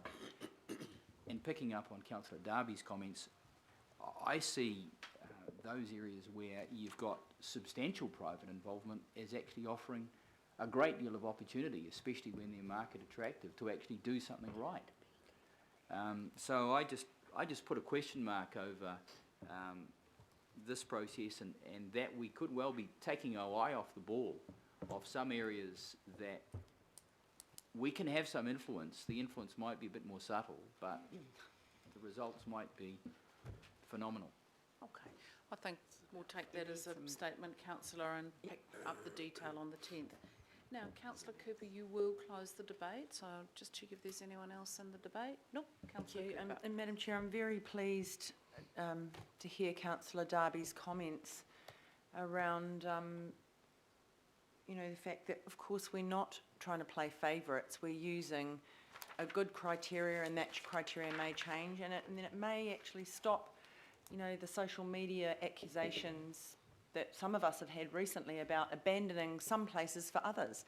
And so, you know, I think this will be a really good process. Of course, we want good things to happen in our own areas, but we have to operate regionally, and I think this is a good process. It's transparent, and it will mean that the areas that are identified through good criteria will get the attention they need to help support the growth. We've got to put the growth somewhere, 40,000 people a year coming to Auckland, but we've also got to be sensible about it and do what we can do, and then let the market do what they can do. And I think that just Councillor Walker talking about influence, we can influence by our urban design rules, by our consenting processes. Without actually identifying areas as special areas, we can actually do that through other means. So I'm very happy that we're, you know, looking forward to what comes back to us. I think it's a good day for Auckland, the region, if we can do something in a sensible manner that's actually planned and not just ad hoc. So thank you, Madam Chair, and thank you to the staff for putting this together, and look forward to hearing back. Thank you. Thank you, councillor Cooper. I'll put those recommendations. All those in favour, please say aye. Aye. Against? Carried. Thank you, and thank you, team. It is, as councillor Cooper said, very good work. So, councillor Stewart. Right, the update. Okay, over 1.5 million people in New Zealand have actually registered for the shakeout, and of that, 436,000 Aucklanders have participated. And I know over at Albert Street, a lot of the council staff at 9:15, they all did the drop, cover and the hold, and I was actually over here, and I was the only councillor over here, so I'm sure the councillors were doing it over at Albert Street. Okay. And it was really fantastic result. The shakeout first started in 2008 in California. New Zealand had their first one in 2012, and this looks like it's really quite successful, and we'll probably try to do it. Might not be every year, but we will try and do it a little bit more. Yesterday I was at Sunny Hills Primary School, and the kids there, they've been practicing for weeks and weeks and weeks, so really, really good. So, and I think that you probably find that we've got registered 436,000 people, but I would say that there'd be a lot more. And there's been a few people that have asked about what if I'm driving or if I'm on a bike. Well, you have got 2 weeks. If you have registered, you've got 2 weeks to do it. So I suggest that if some of you haven't done it, you could do it now. Or, Madam Chair. You could do it now. Yeah, come or on. you have got We might wait for a difficult part of the debate, perhaps, and choose our moments. I've done it. And for those of Technically, you Sharon. that can't get down, you can just go and stand in a doorway, and that's quite acceptable. That could save your life. The most important thing is to cover your head. We'll do it right now. Thank you. Thank you. And can I just acknowledge? We're just we're wearing the t-shirts, so we've got to actually get under the... Okay. So, Right. join us. Come on, get under. Well done. Well, that was Okay. so cool. Those with the Does blue it t-shirt. work? Let's It break for our does. morning tea. No, I don't think so. that'll do. Oh, councillors, thank you. Dr. Quinn. I just, we forgot I to know put our there's a hands lot on of our heads. levity and humour around this, but I think it's one of those Actually quite things serious. that when we do have a look at the result in Christchurch, that little bit of pre-thinking and pre-planning and that bravery to actually do the right thing and to know what the right thing to do is save lives. So, Councillor Stewart, thank you for your leadership in this and for you two wonderful support colleagues. Well done. So, thank you for that.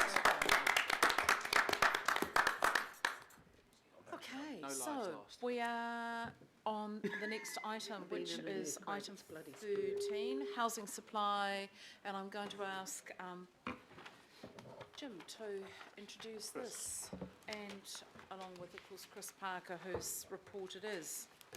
Welcome.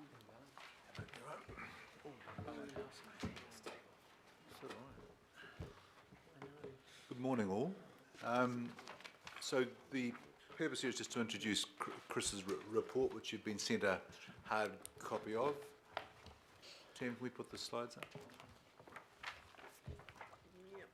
Just as a bit of context and to remind you that this is a housing affordability report as opposed to a affordable housing report, which obviously is a smaller subset of the wider affordability.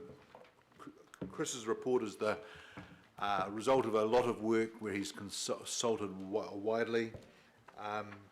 It highlights the problems that we're aware of and discusses an array of tools that can assist, and leaves it to us to think about the approach and looking at what we've already done. And on the side there now shows you some of the things that we're already well into, which are having significant impact and will continue to do so. But I think what Chris's report reminds us of is there's always more we can do.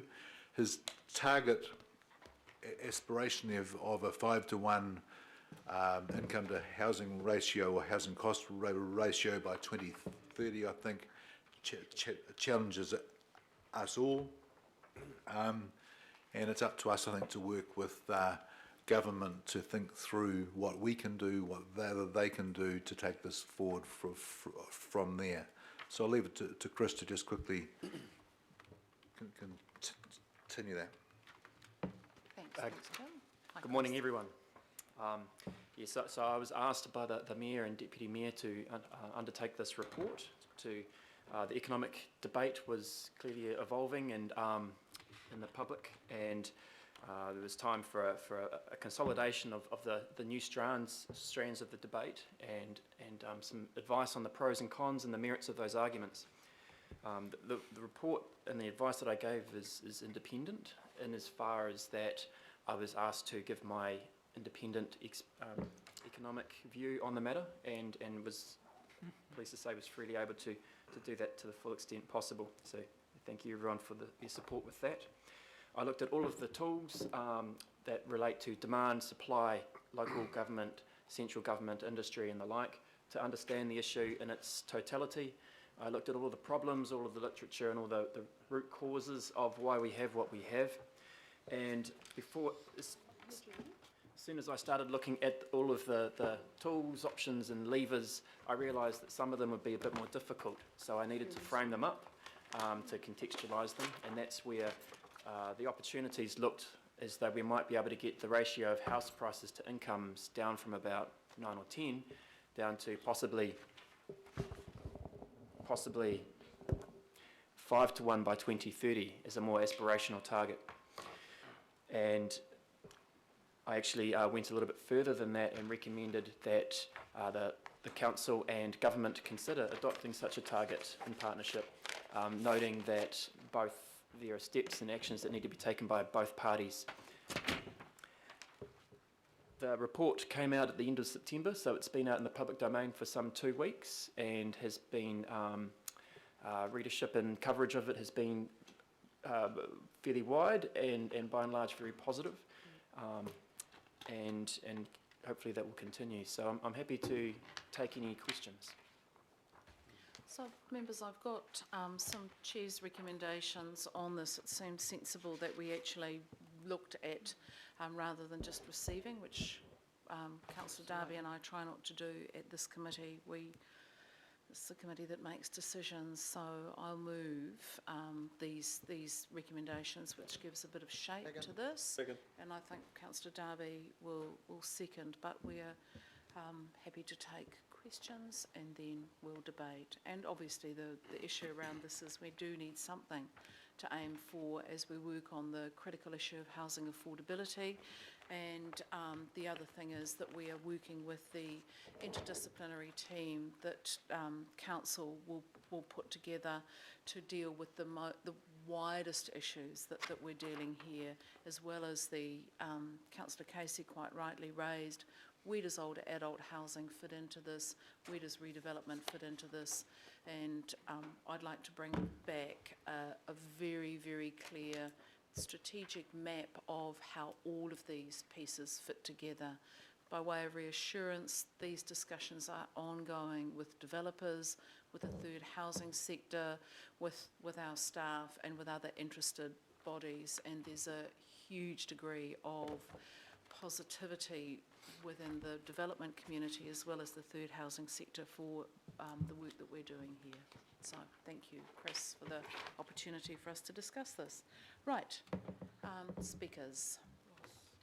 Councillor, oh, okay, Councillor Cashmore. Thank you, Madam Chair. Thanks, Chris. And John, it's been, when we first read through, I think I've read it 2 or 3 times already. It's compelling reading, and it's has some optimism, also has some very scary facts if we do get a bust and what potentially could happen. So, in that context, since this report was written compared to over this past month, has there been much change in the market? And 2, of the levers that the council can pull, which ones do you see from your research give us the most leverage? Land supply, consenting costs, future urban land supply? To the Chair. On the first question, on the change in the market, the issues change sometimes multiple times a week, and it might have been 3-4 days ago when the Real Estate Institute came out with new data. The median house price in metropolitan Auckland jumped up by another $30,000 from the previous month, from $765,000 to $795,000.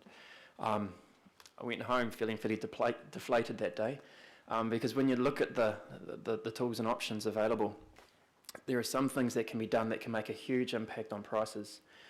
But by huge, I'm talking tens of thousands of dollars.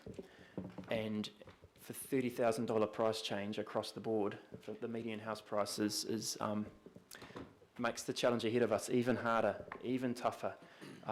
It means that some of the things that I might have yellow lighted, as meaning think about them more cautiously, might need to be thought more than a little bit more cautiously.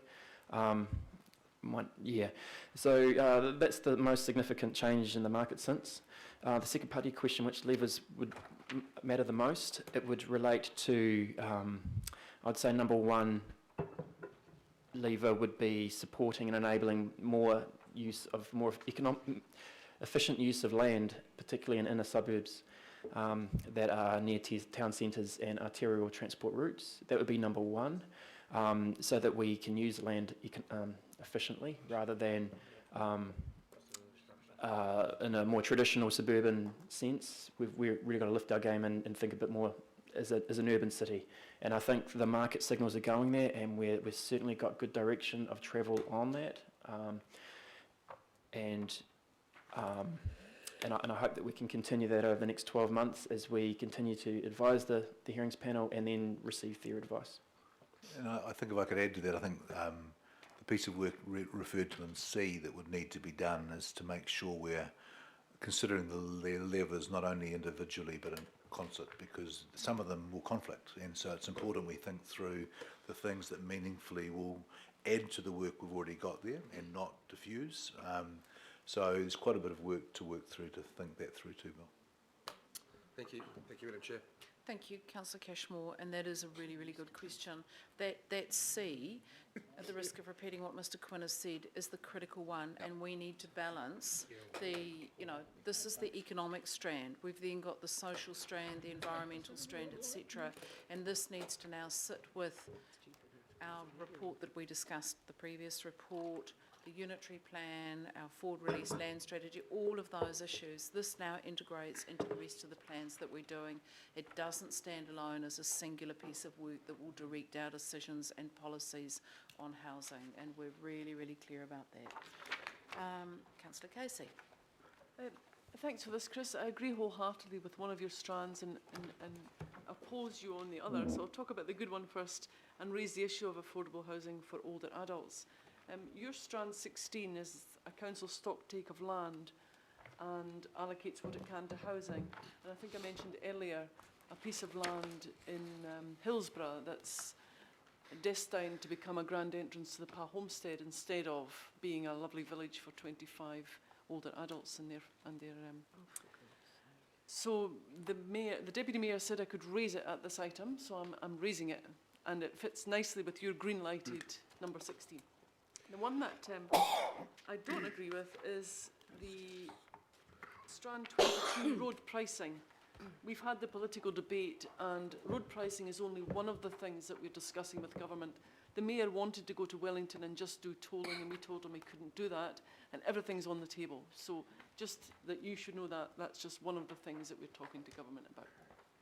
Can I just add to that? I think that reinforces what I've just said there. What Chris has created is a long list. We've got a lot of work to think through which ones work together, which ones don't. It's not about one thing to government, but I understand your point. So it's important we think about all of these things in a cohesive, additive way, and they don't conflict, or as much as you can get there. Chris? To the chair, I can't comment on the specific example. Hillsborough, was it? So I'll leave it to the experts who can.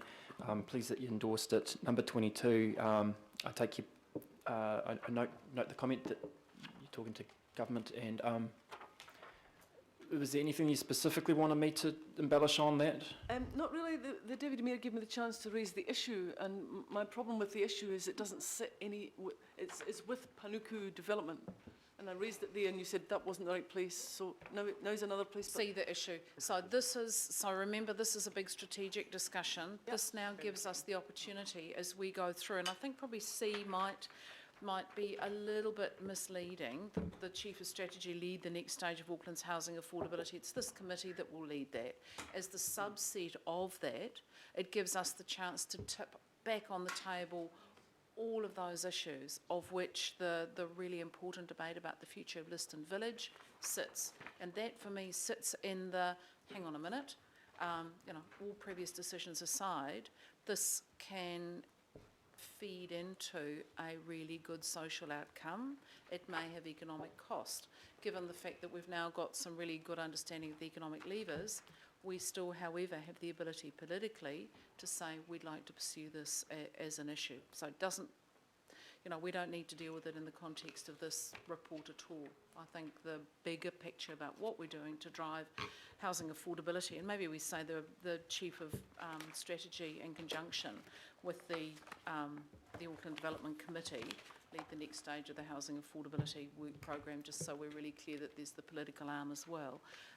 So Councillor Casey, that's part of your and my ongoing discussion about emergency and affordable housing. And just my final comment would be on the tension between your line 16, which is to allocate what it can to housing, and the commercial imperative that we give to Panuku development to make a return on investment. So that discussion was certainly raised at the workshop that we had, and that issue needs to be picked up as part of our letter of engagement, our instructions to Panuku. Absolutely, and I think that's well understood that needs to be thought through. And we're going straight into annual plan. The other side of that is we need to have the discussion with the finance about the impact of what tipping council land into affordable housing development may do financially, because we will then need to take that off the bottom line that we are expecting as a financial return from Panuku development. So we've got a big conversation to have around that, but certainly not right now. Councillor Crum. No, I think I'll pass on, thanks, Madam Chair. No question at this stage. Okay, Member Ngamane. Kia ora. Acknowledging the broader strategic discussion and context and everything that's gone before by the chair, I do have a question. Of course, noting that the housing ratio for Māori is something around 1 to 12, 13, and looking at a goal of 5 over that period of time. I'm interested in what, if any, levers in your report you think have the greatest potential to lift the social and economic well-being of Māori in respect to this matter. To the Chair, the issues for Māori are very much the issues for all, but more so. So, as you say, the median house price to income ratio is some 12, possibly 13, compared to 10 for everyone. So, what is already too high for all is massively too high for them. Any steps that can be taken, in my report, I sort of prioritised half a dozen or so that would make the biggest impact to getting 5 by 2030. They relate to things that we're already doing well, things we probably need to do a little bit better, and things that might be we've got to commence. And there are other things undertaken to address Maori housing in particular. I know that the Community Social Policy Division is using my report to really drill, as a foundation for their work on this. They're looking at it as supplementary tools to help with the additional mountain to climb for Maoridom. They're at a discovery phase at the moment. Would you like me to embellish further on specific levers, or is that, I've talked high level? I mean, I was keen for you to just highlight what you thought were the key ones. If you're saying essentially the levers are generic, whether they're applied to Māori or not, then if that's what you're saying, then that's what you're saying. To the Chair, that they fairly are generic. There are some that might be not so much about lowering house prices, but enabling households to live within their means. Look, I'd be interested in you highlighting that. Okay, so one, for example, for that is, can't remember the number, but relates to increasing the size of smaller dwellings that can be built on a section without needing the full building control consent and the like. Currently it's 10 metres squared, which is quite small. If you're thinking about putting a sleep out for your child or something, you probably want to put something bigger, but then you have to go through the full hurdles. So I suggested raising that perhaps as high as 25 metres squared. That also allow one to perhaps, under certain guidance, to allow kitchens or bathrooms. 26 was that one. I didn't green light it because there's a bit more thinking that needs to go before a recommendation can be made, but it's something I certainly think warrants much closer. Thank you. Councillor Watson. Yeah, thanks, Chris. A very interesting report, a very disturbing report. I just want to ask a question relating to your comment about the efficient use of land, and in particular the assumption that the greater intensification as envisaged with terraced housing and apartments and whatnot will go some way to addressing the issue of affordability. In large parts of my ward, those proposed unitary plans are really actually de facto in operation now. So there's a lot of terraced housing getting built, a lot of apartments getting built. No matter where I go to in the ward, I see the price is actually higher than the Auckland average. So if we go to Hobsonville, terraced housing, it's 849k. Millwater, it's 865k. If you go to apartments in places of Orewa, they're starting at 979k. The cheapest one I could find was a one-bedroom apartment for 600k. So when I look on the ground as what's actually happening now in the market, the apartments and the terraced housing are not delivering the level of affordability that we assume is going to emerge through the unitary plan. And that's, I don't know what other parts of Auckland like. I've looked all around my ward. There is unaffordable as a standalone houses. What's your take on that? To the Chair, that I think that's a really valid question, because I visited Hobsonville in the weekend just been, and it is much more economising on the land that's there, and the prices are still high. So it leads to the question, well, if this was all there was to it, why aren't prices low here? What needs to happen is not just that we have pocket developments of that, because if it's just a very marginal thing, we're not going to change the market price. We need to sort of have a wholesale approach to that. So it's not just in one subdivision, a 20-minute drive away from the city centre. If we can do that wholesale, closer, much more places that are able to do that, then you'll have more houses come online, and we can lower the market prices of houses. Now, that's one part, but then there's a host of other measures that need to be done. You'll note when I looked and decomposed it, there's no one measure that will come close to hitting 5 by 2030. That's why one needs to do multiple measures, reducing costs, increasing greenfield supply. That also leads to more competition in across people who own land. They can no longer sit back and crank up the price because someone else will develop their land first and benefit from it. So it provides more competitive tension, more need and incentive to pass through any cost savings that one gets from productivity improvement in houses, which is another area that we should be focusing on. It also relates so building on that, we do have large houses being built across the country, and in Auckland the average house that is built is just shy of 200 metres squared, and it's well known that that's a part of the reason why it's difficult to build cheaper houses by and large.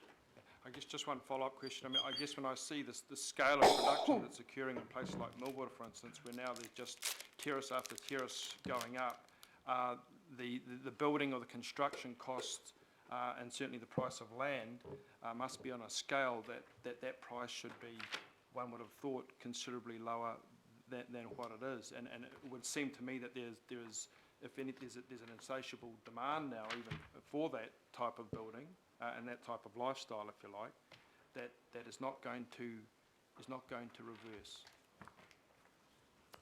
To the Chair, can I just clarify the question? You're suggesting that there's a trend towards more townhouses and the like, and that will continue in the future? Yeah, well, clearly there's a lot more money to be built out of that sort of development, as indicated by these prices. So that suggests that the supply issues are a key issue, so that demand can be met and the price is then at the market, is then at cost profitably rather than whatever the alternatives are. So that's why it is such a multi-faceted thing, and I think your observations are right, which is why we really need to do this work. You'll note we've only recommended the endorsement of one of the goals of Chris's report, because the other one is a clear subset of that. If we don't change the cost, that ratio just won't be met. So, yeah. Okay. Yep. So we're still just doing questions. Councillor Quicks. Yeah. Thank you, Madam Chair, and I will.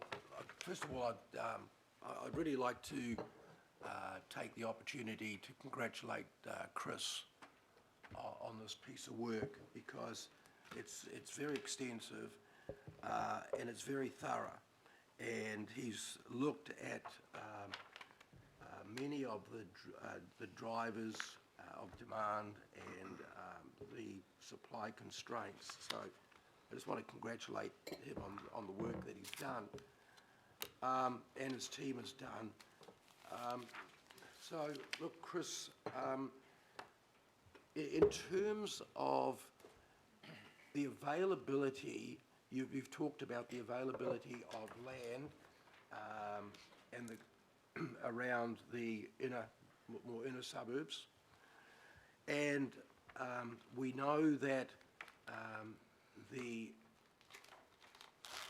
unitary plan has enabled huge swathes of land for redevelopment, but there's a difference, isn't there, between enabling it to happen and it actually happening because of a lack of market feasibility. And so we're constrained to a large extent, are we not, by the fact that while we've enabled a lot, we've also constrained a lot, and unless we are prepared to forego things like heritage, volcanic view shafts, and a whole bunch of other things, we are not going to be able to meet the stated goal of the Auckland plan to have 70% of the 400,000 houses that we need over the next 30 years within the MUL. So there's huge constraints there, is not that we've imposed on ourselves in terms of heritage and view shafts and a whole bunch of things that are just not going to enable us to meet that.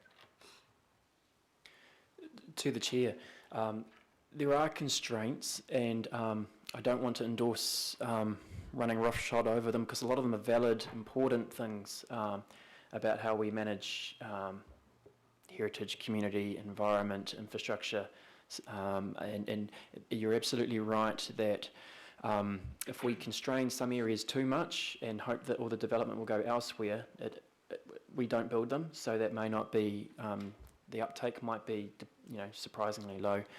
We've got to get that balance right, and my case has been to challenge, or at least primarily to highlight the trade-offs of some of those constraints that we do place in the suburbs and their key transport corridors and their key town centres, so that at least if to some extent they are to be sustained, those constraints, that they're done so knowing what the broader trade-offs are, not only to the locality but to these very big picture, high-level 5 by 2030, housing prices and the effects on the national economy. So you're absolutely right, those trade-offs are key, and I hope that I can help inform those trade-offs. Madam Chair, I'd like to speak to this item later on as well. Okay, remembering, there's a whole heap of work out ahead of us, so this is certainly not, we're not going to get down to that. You wish to add something, Councillor Fletcher?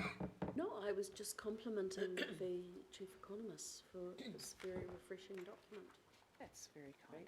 Councillor and I. Thank you, Madam Chair. Chris, congratulations, well done, trying to achieve the impossible dream. Mum said from day one, and I'll continue to say affordable housing in Auckland is an impossibility. Until such time we approve the expansion of the boundaries, oversupply the land and get the developers to take the risk of oversupply, then the price will find its own market. And that's the only way you will ever get to that level. At this point of time, it's impossible. Now, my really concern, Madam Chair, as a fact is the renting situation, where the price is now at 700,000, 800,000, and by the end of this year, it'll be $500 for the average three-bedroom house to rent. And if you're in the business, that doesn't pay the mortgage. And so the situation we're getting now is doubling up and tripling up of families and houses to try and survive, or the governments have to dig deeper into accommodation supplements to meet the problem. And so how do we overcome some of that problem is we need to be more simpler in our applications of approvals for the consenting, for people who are in the business to be able to build high-rise apartments for rentals for these people. And the situation is not going to change. And I hear it daily coming in from various sources. They are still frustrated with the consenting process of getting these things through. Only yesterday, the big John Sachs development in Mangere, I heard someone was saying that's being held up with some of the consenting problems out there. The question I wanted to ask was your 5-to-1 ratio and how that's structured. At what medium level of salary is that based on comparison to the whole structure of salaries, and what price range? And I'd like to know how far back did we ever achieve 5-to-1? I know that many years ago I learned in the States, if you're in the rental business, it's a 7-to-1 ratio. And if you can get it below that, you're a winner. If it's above that, you're a loser. That's right. And that's how it is now. So what are our problems? Our problem is high prices. The rentals are going to have to go up. We're going to have to double and triple up. Those are situations that are starting to happen. But I do want to know that ratio figure, how you worked it, and how we can get that. At what was a salary level to get the 5-1 ratio? Is it midstream, low, or high? Thank you. To the Chair. The 5-to-1 ratio was constructed by, and remember, it's the median house price to the median household income. Household income, which is $79,500, so basically $80,000. It's based on census. That makes it a $400,000 house. Where can I buy one, please? Yeah, that's right. This is a genuine question. The basis for getting from 9 or 10 down to 5 was I've got a couple of graphs and decompositions of that in the report, and it's very multi-dimensional. There's lots of different aspects to it. I did not actually assume in my calculations there will be income increases, and that'll go a long way towards helping that for a lot of salary for a lot of households.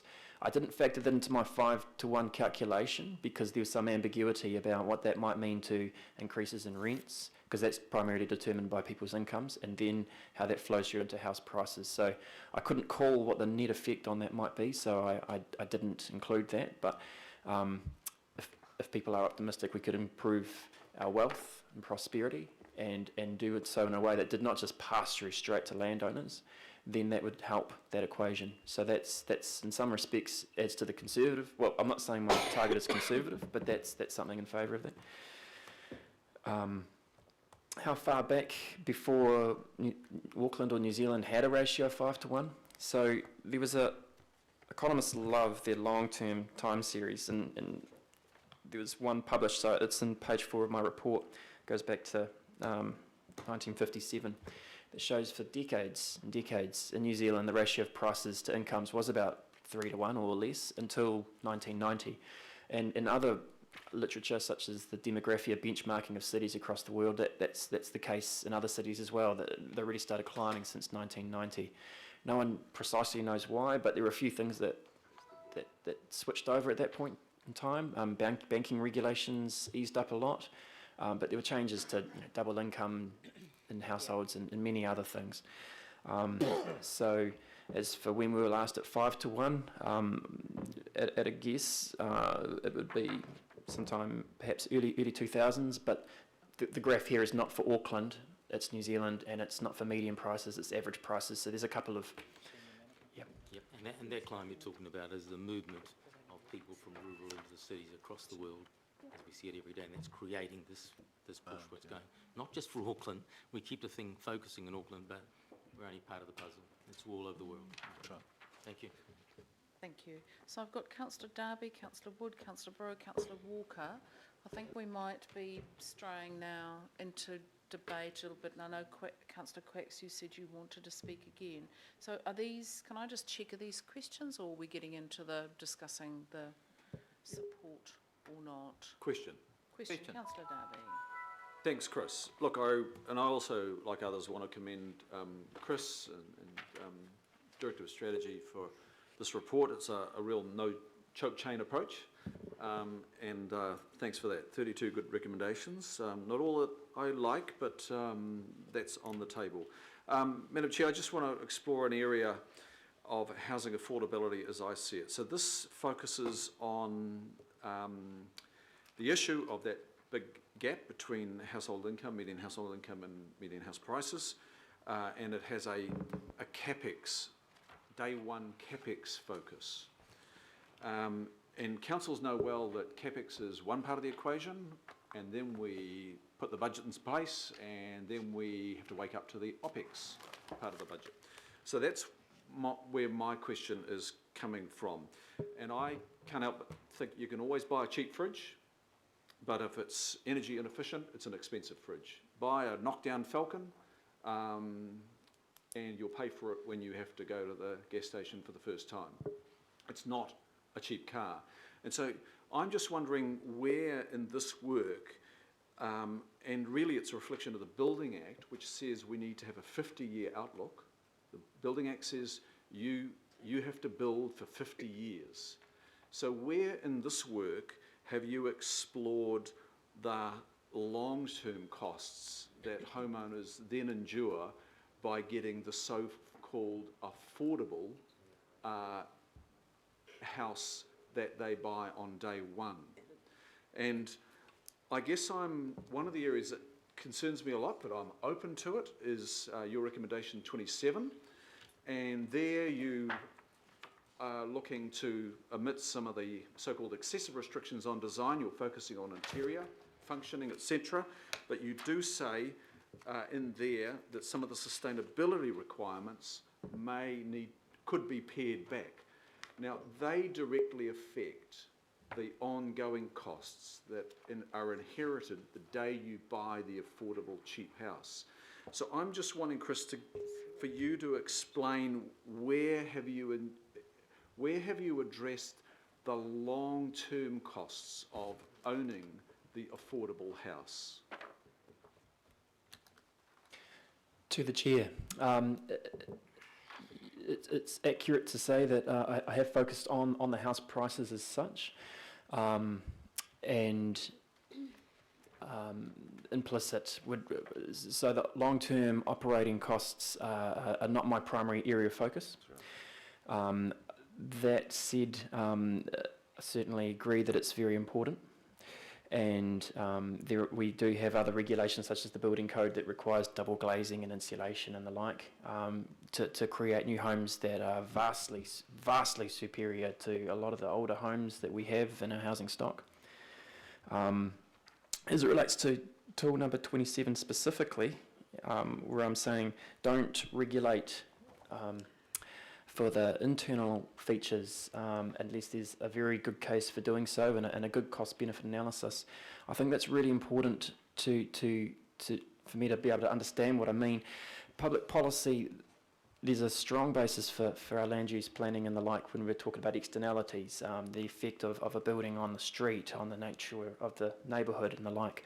But public policy, generally speaking, is fraught and far more difficult when it relates to individual benefits, the internal functioning of something, because any issues that you or I might take issue with or find distasteful has presumably been taken into account by the person that chose to live there, and they might find it distasteful as well, but they've made a trade-off. They might be low income and need to live in the city centre, and to make the equation balance, that's the trade-off that they're willing to make. And as long as there's options and a variety of choices for everyone, then those people who are so inclined to make that particular trade-off are able to do so. Their welfare is enhanced.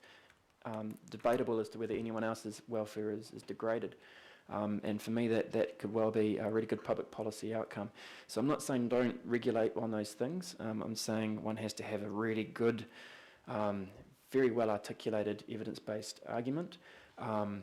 And also, there's a role for council and others to champion. So we've got a wealth of non-regulatory options at our sleeve, but such as Ludo being the champion for good design. There's the role of the Auckland Design Manual, where we can provide good information. We might be able to compel people about the merits of the well-designed tiny house living, or whatever the new movement is, by collaborating with the private sector, come up with some demonstrations and get people through it and say, look, this is what it's all about, here's how you can do it well. So there's a lot of non-regulatory solutions we can do as well. Okay, thanks, Madam Chair. I'll just make a very brief comment because there's others. And look, I commend this work, as I said at the intro. I would just hope that as we work through some of these priorities, I would like to see priority 28 back in there actually as a priority, because priority 28 links to 27. And I think that's quite important to understand that and build that evidence base through a research program with government. Madam Chair, I guess I'm just focusing on probably just one area. There's a lot in there, and I'm not cherry picking, I'm just homing on an area of interest to me. And I think a lot of the good urban design work that has been worked up in Auckland has come out of problems. Remember scene 1, 2, 3, Anzac Street. And what we're hearing through the unitary plan feedback from submissions is a willingness of Aucklanders to accept greater density, but do not relax on the design provisions. We're hearing that pretty strong. I would hope that we can have affordable, but it doesn't need to mean retreating to be ugly and affordable. And I think these days a balcony can be of greater benefit to inhabitants of an apartment than a car park. Things are shifting. But look, I'll leave it there, Madam Chair. It's great work, and I commend Chris and his office for this work. Thank you, Councillor Darby. I think that's the critical thing as we unpack this over the next few months, is that we work all of that through. I've got Councillor Wood next. Yeah, well, I'm just interested in relation to the, you talked about going out to Hobsonville. And, you know, I can think of Hobsonville and Long Bay and Millwater, these new subdivisions. What I'm kind of wondering is, the people that are buying there are obviously in a position that they can afford those houses. So they're not really the people that are in the difficulty, are they? It's the people that can't afford the houses, and those houses are out in less attractive areas. So, and I'm just thinking here of, you know, we talk about agglomeration of business, and there's no kind of reference to business in here. Clustering of business, and I remember when we were doing the Albany development for Albany Basin business, it was that we would attract people there who would be able to achieve good incomes, and therefore they were the people that would be able to purchase good valued, high valued or higher valued properties. So is that something, I can't really find that in this report. Councillor Penrose talks about business in Puanui Extension business area or Stevenson's, and I just wonder if that's something that you looked at in looking at this document. What I'm saying there is, well, how do we kind of, it really is that if houses are not affordable, it's because people don't have the wherewithals from the probably income they're getting to purchase or buy the house. So is that something that you looked at here? It seems an obscure thing, but I think it's the kernel of this whole problem. Just a brief answer, Chris, because this is a huge issue. Okay, to the Chair. You're right, I focused mainly on housing. I had a relatively tight time frame to turn it round, and it's such a big issue that I had to have a clear defined scope, and no doubt can be picked up. I think where we have our town centres and the like is a huge part of what we've got to consider, and I couldn't consider everything in the time. So will that be looked at as part of C? That's absolutely what C is all about, Councillor. Councillor Brewer. Thank you, Madam Chair. I just want to pick on 2 points that haven't been raised, and that's the number 1 and 2. And Chris, your comment here, your recommendation, do not comment on the OCR setting. Well, I just see, and also do not comment on kind of those macro policies. I just see, and you know my view on this because I've raised it with you before, is there's a huge lost opportunity for your profile and for Auckland to get represented, because you're saying here the blue means do nothing because it is adequately looked after by others.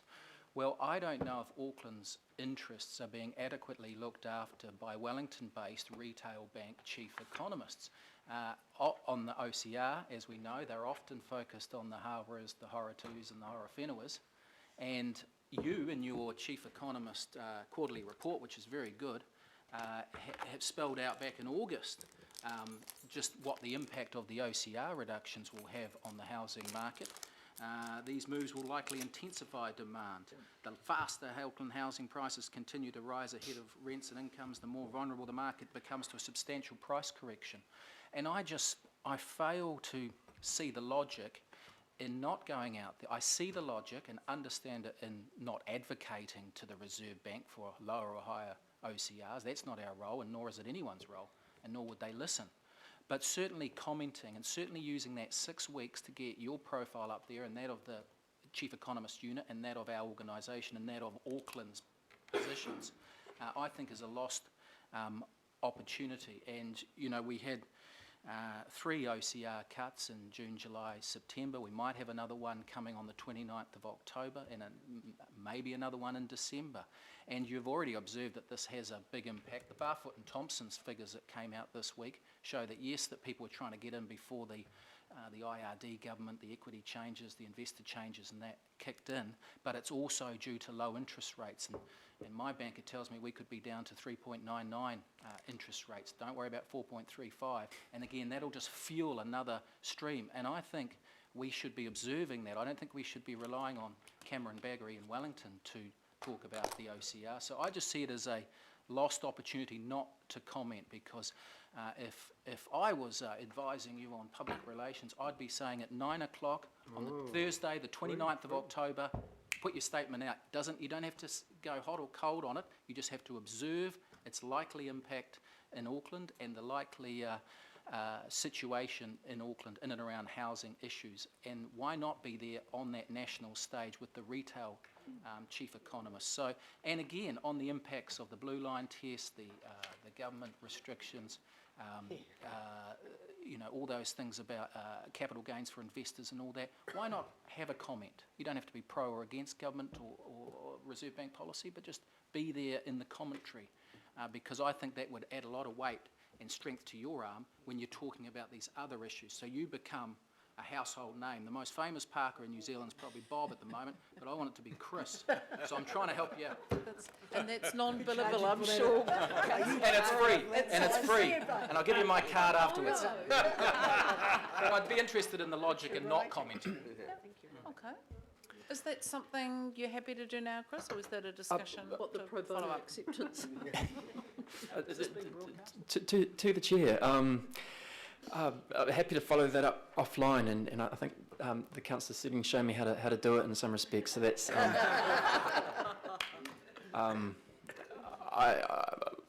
my approach so far has been a focus on commenting when I think it's worth getting up and commenting rather than for the sake of it. But if there's things that are inherently valuable and I'm letting them go through, then that's a shortcoming, and take some advice on relevant issues. So I'm happy to follow up offline. Possibly maybe follow with our senior staff rather than so much Garrick and Brewer, but I think Councillor Brewer makes a very good point, and I think it would be a really interesting discussion to continue. Councillor Walker. Sure. One of the things that's not here, and maybe it's because it's in government hands, and that's the very high cost of construction. We know that internationally, New Zealand and Auckland. Sorry, Councillor, can you speak into your microphone? Sure. It's quite hard when you turn sideways. Auckland's a very, very expensive place to build. There are many commentators that have pointed out that we've virtually got a cartel in New Zealand around construction industry, materials and the like. I'd just invite some comment around that, and a couple of other issues that go to the long-term affordability of houses. One's around the danger of increasing shonky developments. There are structural changes occurring in the housing construction industry involving new players. I've heard of instances where bats get taken out of one building and put in another. Councillor, we're just straying a little bit. We're just getting a wee bit detailed, and I am Councillor. Councillor, just stop for a second. Just shush for a moment. We have had certainly some very strong feedback in the last few days around keeping our meetings absolutely focused on the issue in hand. Your point's well made, but we don't need to go into detail. So do you want to wrap up your question? Sure. So the long-term cost of shonky development, and also arguably lack of maturity around body corporate development that impacts significantly in cost long-term around apartments and so on. So just 3 questions there. To the chair, yes, Auckland has high cost of construction, as does the rest of New Zealand, and that has been an area of focus for public policymakers for some time now. And I draw upon the background on that, and also try to contribute by escalating and raising some areas for further consideration that might have gone off the radar of some. On the market structure, I did not analyse in my report in market shares of different parts of the supply chain and the like. I talked at a very high level about the issue generally and how that public policy people can tackle it. And one of my options related to the possibility of central government developing at scale and looking to have that in mind on long-term development and the quality of building. That is an ongoing challenge, particularly as Auckland grows and has the scale. I'll touch on some of the exacerbating features of indirect areas of wider public policy, such as relating to our liability rules that might cause the structure to be more fragmented, which makes it harder to do project management. And if it's harder to do project management, it's therefore much harder to do quality assurance. And so the council is sort of wearing that, and so I'll highlight that. Body corps, I didn't touch on that at all, but that can probably be picked up in a broader thing about how people can understand what the whole of life costs are of ownership. And I'd also add, I think the 25% productivity improvement target strongly suggests that construction costs need to be looked at. So. Excellent. Okay, I know we've had a lot of questions. I know Councillor Quicks, you were wanting to speak to the recommendations. I think we're pretty much there. Yeah, just very briefly, Madam Chair, and it's really been a worthwhile discussion. And my own observations of the report, and you know, it almost seems like we're now we are going to go for a medium multiple of 5, and I suspect that will be unless we have some real structural changes by both the government on the demand side, especially. I think the government leads that on the demand side, and so those are things that we have no control over. The areas that we can pull some levers are on our planning in terms of supply side. That's really important, and also our own regulations.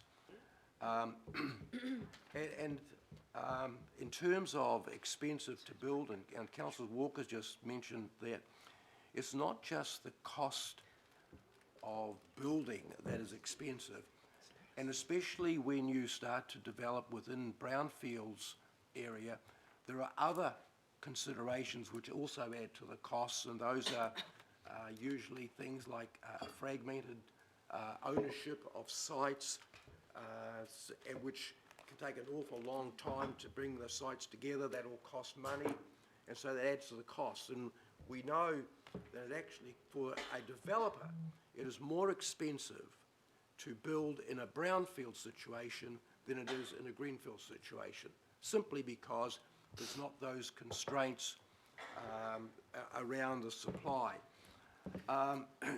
In terms of, you know, and I want to focus on this, Madam Chair, again, that we have now enabled a huge amount of land for redevelopment. I think at last count it was close to 900,000 enabled sites or enabled houses, but because of the market constraints, the latest evidence to the independent hearings panel showed that the market feasibility is less than, or around about 10% of that.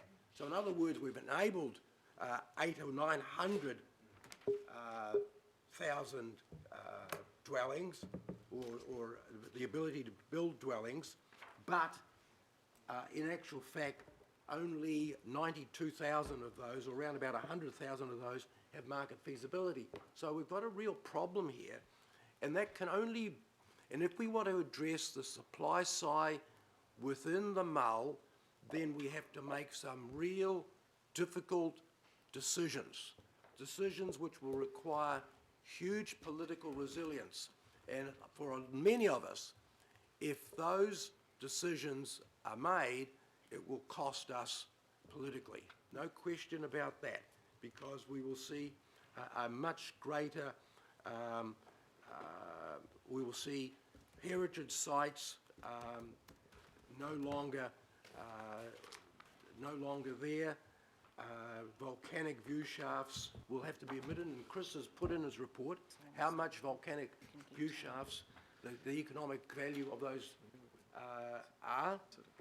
So there are some real challenges facing us, and I suspect that we can get a lot more than 100,000 within the MUL, but nowhere near the 280,000. So therefore, we've got to start thinking about what amount of land has to be developed outside the MUL, and so that is something that we really need to turn our minds to if we are going to be able to meet that target of a medium house price being a multiple of 5 of the medium income.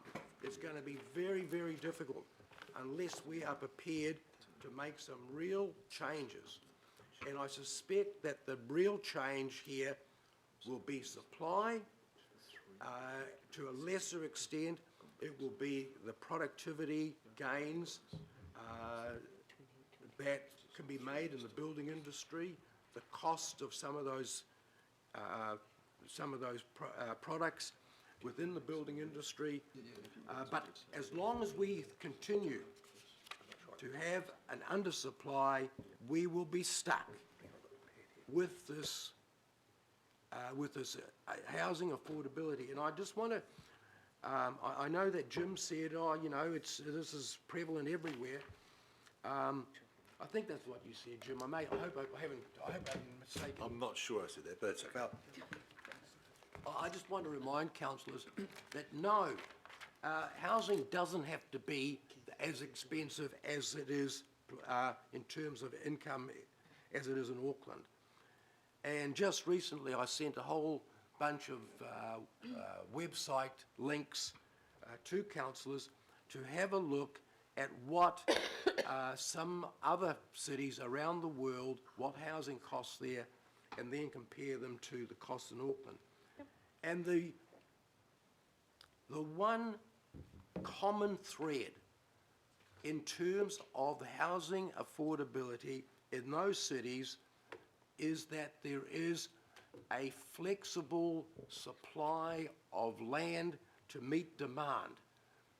Unfortunately, through our planning, we have not had Councillor, can I just do a little time check with you? This has been quite a long lead up to your opinion. I know. You would pull me up. Councillor, again, I think we've had a lot of critics around this table, yourself included, about the time that meetings take. Let's just focus back on what needs to happen at this meeting, and in the time between now and the report back in February. This is exactly the work that we'll be doing, as well as I commend tomorrow's unitary plan workshop to you, where much of this will also be brought up, as well as the unitary plan meeting next week. So I'm not endeavouring to stifle debate. I'm simply saying this discussion is ongoing, and if you could draw your remarks to a close. Absolutely, Madam Chair. So the common thread, and I'll come to a close, the common thread is those cities who have imposed strict land supply policies are those cities that are having trouble with affordability. Those cities who haven't applied those kind of policies don't have those problems, and I suspect as well they don't have many of the social problems that we are now seeing prevalent in Auckland and will continue to get worse. And Chris, thank you for drawing our attention not just to the economic side of this housing affordability problem, but also the very severe social problems that come with it. Thank you.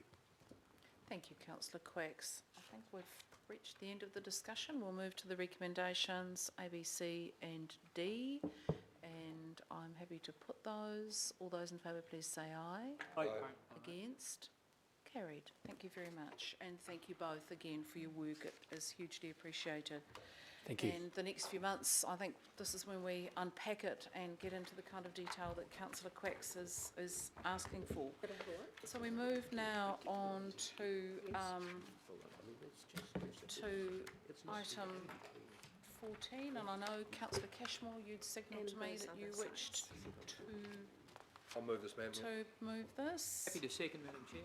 Happy to second. It's pretty straightforward. We might just get some additional comments from either Jacques or John. Jacques? Kia ora tātou, John Morrow, Chief Sustainability Officer.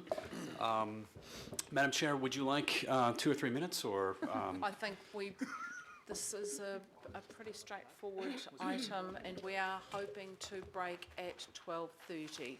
So Fantastic. perhaps brief introductory remarks would be appreciated. Great. There is a PowerPoint I believe you have in front of you. We probably don't need to get it up on the screen. The background here is that this came to your committee at perhaps a nicer time of the year in March, and there was a resolution passed that required more financial information to come back, and that's what this is. You have that in front of you. The quick story is that the sustainability savings that we've achieved over the last 4 years since amalgamation, about 1 to 3 million a year, is carrying over to about 12.7 million over the last 4. And those savings are harder and harder to get. And so the main reason for a membership to C40 is that, I guess we do have the presentation. I will flip through very quickly. Those savings up there are probably not complete. There's probably a lot more that we just haven't discovered yet that we've actually saved. But the point is, it's harder and harder to get savings in sustainability the more you pick the low-hanging fruit. So membership, ostensibly, is to allow us the opportunity to get access to resources, to best practice, and to technical advice from cities that are doing the same kind of work we're doing, and it makes it cheaper for us to do so. They've done the hard yards, and essentially we could benefit from that. Just a little bit about resources and costs. There's no membership fee. There's limited staff time required. In fact, most of this stuff is already in train in our existing work program. So it's an opportunity for us, frankly, to get some recognition and some encouragement in work that we're already doing. There's one quick point that I would make that's not in the report. Friday, we learned that C40 are quite full of applications for this year, and there's a slight chance that we won't be able to put an application in by the end of this year, but that 2016 is available to us. That's new information, but my sense is that that doesn't really change things that much because we have to prepare the application, and that's going to take some time. So I'm happy to take any questions if I need to. Okay. I just wondered, Councillor Cashmore, did you Just want one to quick speak? question, Madam Chair, then a comment, if I may, when you finish the questions. Yeah, thanks very much, John. Initially, a lot of us were anxious that this was going to be a cost to council, that was going to occur, extra work, staff time and so forth. There's been $12.7 million worth of savings to date, and they are going to get harder to identify. We've got the easiest ones first. Could you give us a couple of examples of what potentially some of those ongoing savings could be and what they could mean? Yeah, sure. That's a great question through the chair. Right now we're doing things like bulk retrofits of LED lights, and we're doing that in 135 Albert Street, and that alone, well, with a couple other small things, is saving us about $500,000 a year in energy costs. So those would be the easy wins. And I think as we look ahead with the technologies that are coming online, things like solar and battery that actually make it a lot more viable, we see costs coming down. Those are the kinds of things that we need to be savvy about how we pluck those savings and address our need to get a little savvier about working harder to achieve them. Good. Thank you, Madam Chair. My other comments, Madam, would be just basically, initially, as I said earlier, I was very, very sceptical about this proposal and thought, well, it's just another think tank and what's it going to achieve? But when you actually start putting it together with some of our other work, and particularly with the Tripartite Alliance with Guangzhou and LA, which are also members of C40, there is some real potential for us to align a lot of our development work with trade and enterprise, benchmark our systems, benchmark our savings, and working with other international cities, Auckland being New Zealand's only international city, work with those other cities, work with Portland, work with Seattle, to see where we can gain future benefits and better alignments with those people going forward. Yeah, these will be transformational shifts in transport. You talk to the work that's been done in Seattle, and I know Mr. Quinn's been there and seen some of that stuff. We are not necessarily behind the 8 ball, but we have some catching up to do, and we are seeing some shifts, and some of the Auckland Transport Alignment Project work will identify that as well. So this potential C40 membership that we're going to get isn't going to happen overnight. It takes 3 stages. It's not going to add a huge amount of cost, but potentially it puts us in with a club of cities that are all trying to achieve the similar sort of things. So to me, that benchmarking, just like you do in business, you compare what you're doing with those around you and those offshore with the aim to doing it better. That gives you quantitative advantage. So, Madam Chair, I do support this. Happy to have moved it. I think it's got good alignment with where we're trying to go to and what we want to achieve in the future. Thank you. Okay, thank you, Councillor Cashmore. I've got Member Taipere and then Councillor Walker and then Councillor Brewer. And Councillor Ward. Okay, so I think we're sort of into the debate, and Councillor Crum. So we've had Cashmore, Taipere, Walker, Brewer, Ward, Crum. Good, Madam Chair. So very supportive of the recommendation, and it is of particular significance to Māori, and particularly around Kaitiakitanga, and have picked up about the working group that's been established. What I'm just not aware of is how's the Māori Action Plan being incorporated, and just to follow on from that, more of a statement that any other documentation that's being developed for the C40, the Independent Māori Statutory Board is very keen to see that, in particular where it relates to Māori outcomes. So just a question about the Māori Action Plan, please. Thank you, Member Taipere. Through the chair, I think the easiest way to answer that is to say that the work program in train that this really helps accelerate and implement is the Low Carbon Auckland Action Plan. And there was a pretty extensive process undertaken, and it's described in the report in brief, to do relatively extensive engagement with Māori, and also to develop a Māori action plan that went hand in hand with low carbon. And so because this is part of that work program, that early involvement and continuous involvement will be integral to that process, and we have full intention of continuing that work. Thank you. Thank you. And we've got Councillor Walker. Yeah, I'd just like to add to the comments that Councillor Cashmore made. As far as the club is concerned that Councillor Cashmore refers to, the advantage that we've got is that we're actually a tiny city compared to the other cities that are in C40. Most of them are mega cities. So in terms of taking advantage of the business opportunities, the procurement opportunities, we stand to benefit probably, I think, more than any of them. So we're going to be really well off.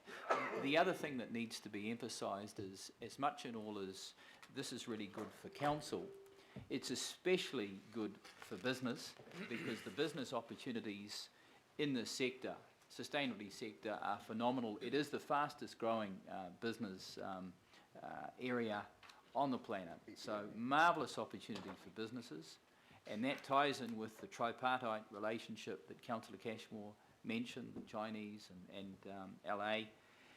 And the other thing that's really great is it involves our communities. This is not just the council again that's getting involved, it's our businesses, it's our communities. We all stand to benefit. And the last point I'd make is Auckland's the only city in New Zealand that's going to get involved in this, and we're very fortunate to even be asked. So we can actually help other cities in New Zealand by what we pick up on. So it's not just good for Auckland, it's good for New Zealand. Right, thank you. It's a yes from Councillor Walker. I've got Councillor Brewer, Wood, Crum, and I think then we'll need to... Thank you, Madam Chair. Well, sometimes it's a disadvantage to us as in local government that we don't get political advice from staff, because the political advice would be very clear cut on this, Madam Chair, and it's what I raised back in March, and that is we haven't got the political capital as an organisation and as a grouping to sign this off. Sure, there is claimed to be no additional fund required or sought, but that of course is a the same line that was given to in and around resource spent on TPPA and in and around resource spent on the renaming of Development Auckland. And so I just think that this is something, as I raised in March, Madam Chair, given the feedback that we had and all the hundreds of thousands we spent on consultation, the feedback we had for us to really focus in and around and getting our financial affairs in order and core business, I think this is just, joining this at this time is a hiding to nowhere from the public, and we can argue, as some did with Panuku, Auckland and TPPA, that this didn't cost us anything, but as we all know, that's not the public perception, and nor is that what the public is wanting from us at this time in the electoral cycle. So this is another one that I would have put up for October the 9th, 2016 to be looked at, and not now. And my concern is, while there might be the argument of no additional funding is sought or required, the mission creep that will inevitably happen. And I lead you to paragraph 25, Madam Chair. Auckland will be an observer city for its first year. Following that, Auckland would seek to become an innovator city. To become an innovator city, Auckland would need to be internationally recognised for barrier-breaking climate work, be a leader in the field of environmental sustainability, and be a regionally recognised anchor city. And it goes on. And I suppose my case is, by the time we get to the debate, whenever that happens, of Innovator City, there'll be no turning back. Councillor Brewer, of course you will remember back on 15th of October 2015 that you signed up to be C40, and it was inevitable that we become an Innovator City. Oh, but there was no additional funding sort of required. Oh, well, that was for C40, that was for that decision, but being an innovative city, we need to spend A, B and C, and we can't go back on that commitment. Can't you hear it? Yes. So let's just put the brakes on this. Let's wait for the next mayor and incoming council to focus on this. Otherwise, again, you can look at, it plays into my politics nicely. Great, go for it. I'd encourage you. But again, it's going to be another TPPA, another Panuku Development Auckland debate. Let's not go there. We haven't got the political capital to go out to the public and announce that we're part of a new international club today. Councillors, that's a no from Councillor Brewer. Councillor Wood. Yeah, it's going to be a no from me as well, unfortunately. But look, the councillors should be aware that we are members of ICLE.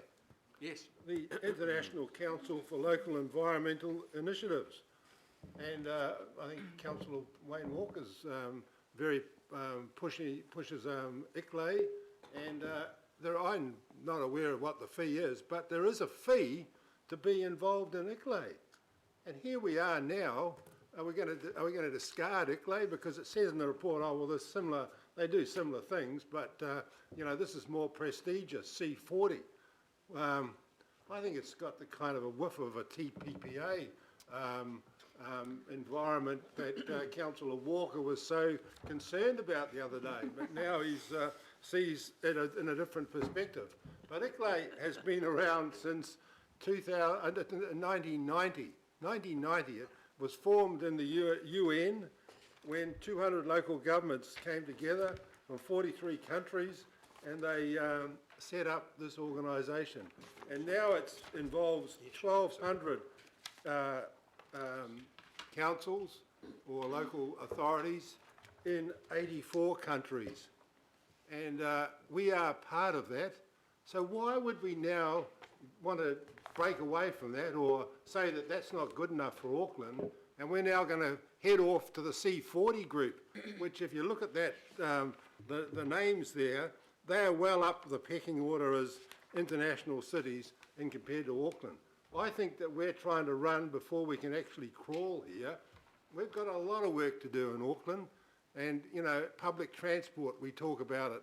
You go overseas and Auckland public transport pales into insignificance in relation to what other cities have done.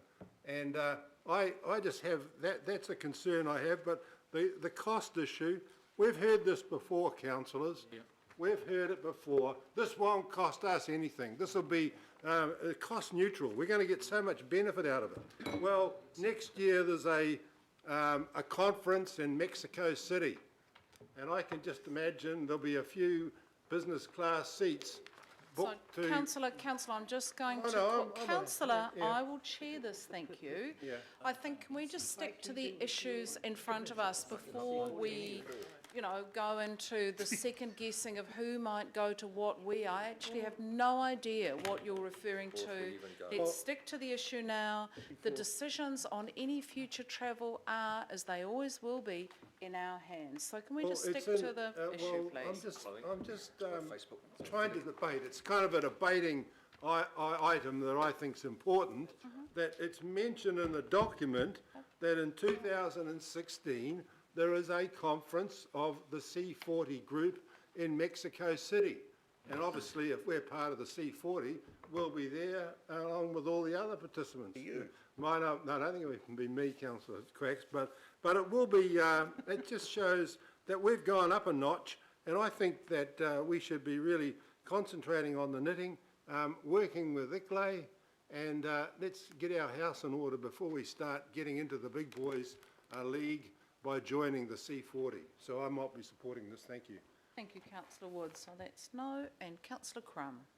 I too won't be supporting this for 3 reasons. One is that I am struggling to see the context of this in our wider context, and Councillor Wood has referred to this, other memberships that we've got.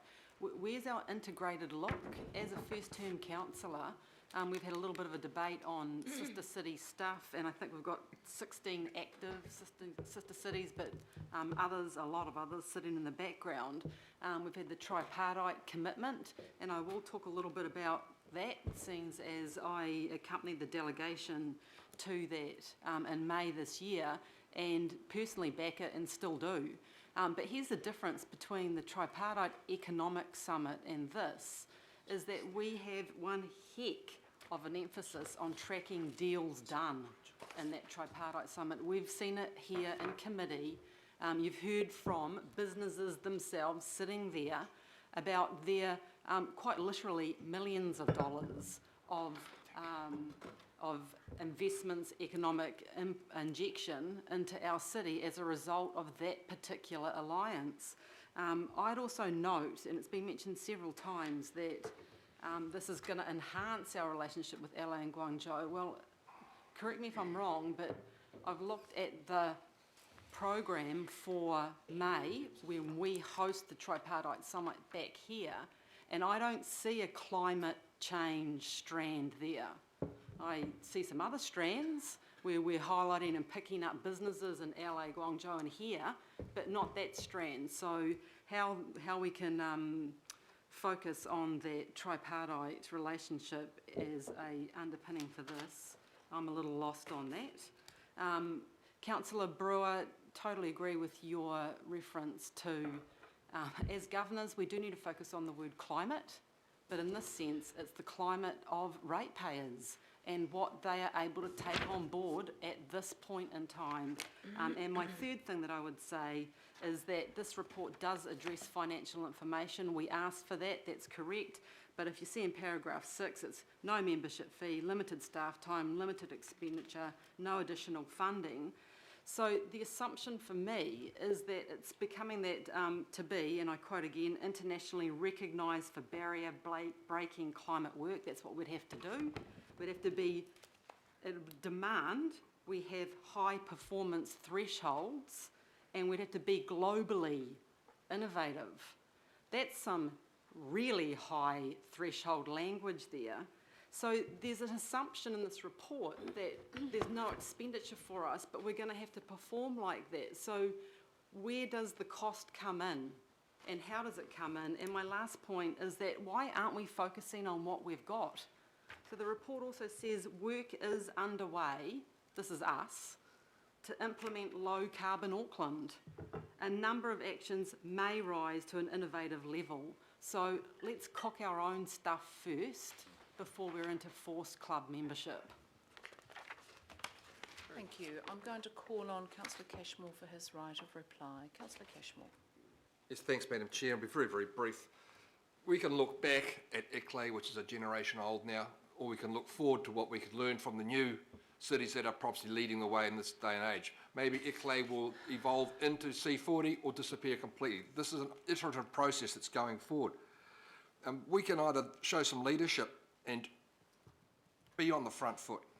You know, the world is changing at an ever-increasing pace.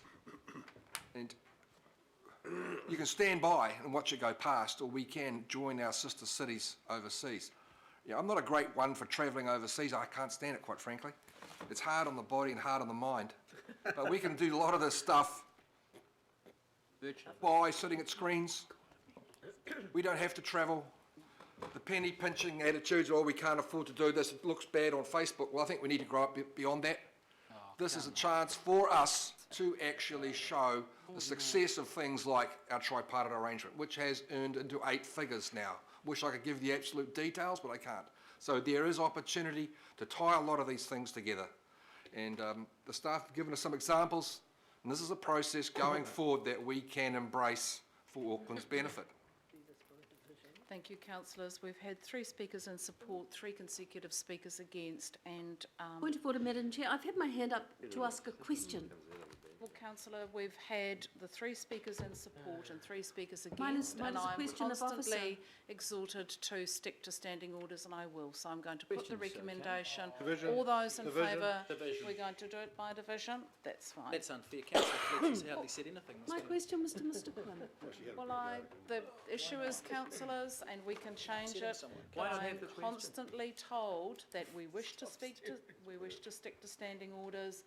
I'm getting advice from Tam, 3 speakers for, 3 speakers against, the question is put. And we just either stick with what we've agreed, or we make exceptions consistently and then blow out to the $20,000 an hour that was all over Facebook last week.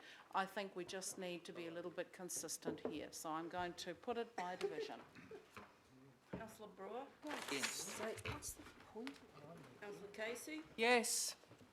Councillor Cashmore? For. Councillor Darby? For. Councillor Filipina? Aye. Councillor Fletcher? Against. Councillor Crum?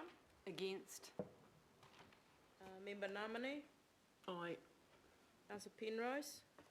Aye. Councillor Quacks? No. Councillor Stewart? No. Member Taipari? For. Councillor Wayne Walker? Yes. Councillor Watson? For. Councillor Webster? Against. Councillor Wood? No. Deputy Mayor House? Aye. And it's carried to Thank 9, you. 7. So on that point, we will adjourn for our lunch, and then we'll return for the confidential David, you'll be in Mexico City. section. So, Oh, yeah. very much. We'll be one of these Māori Mexicans.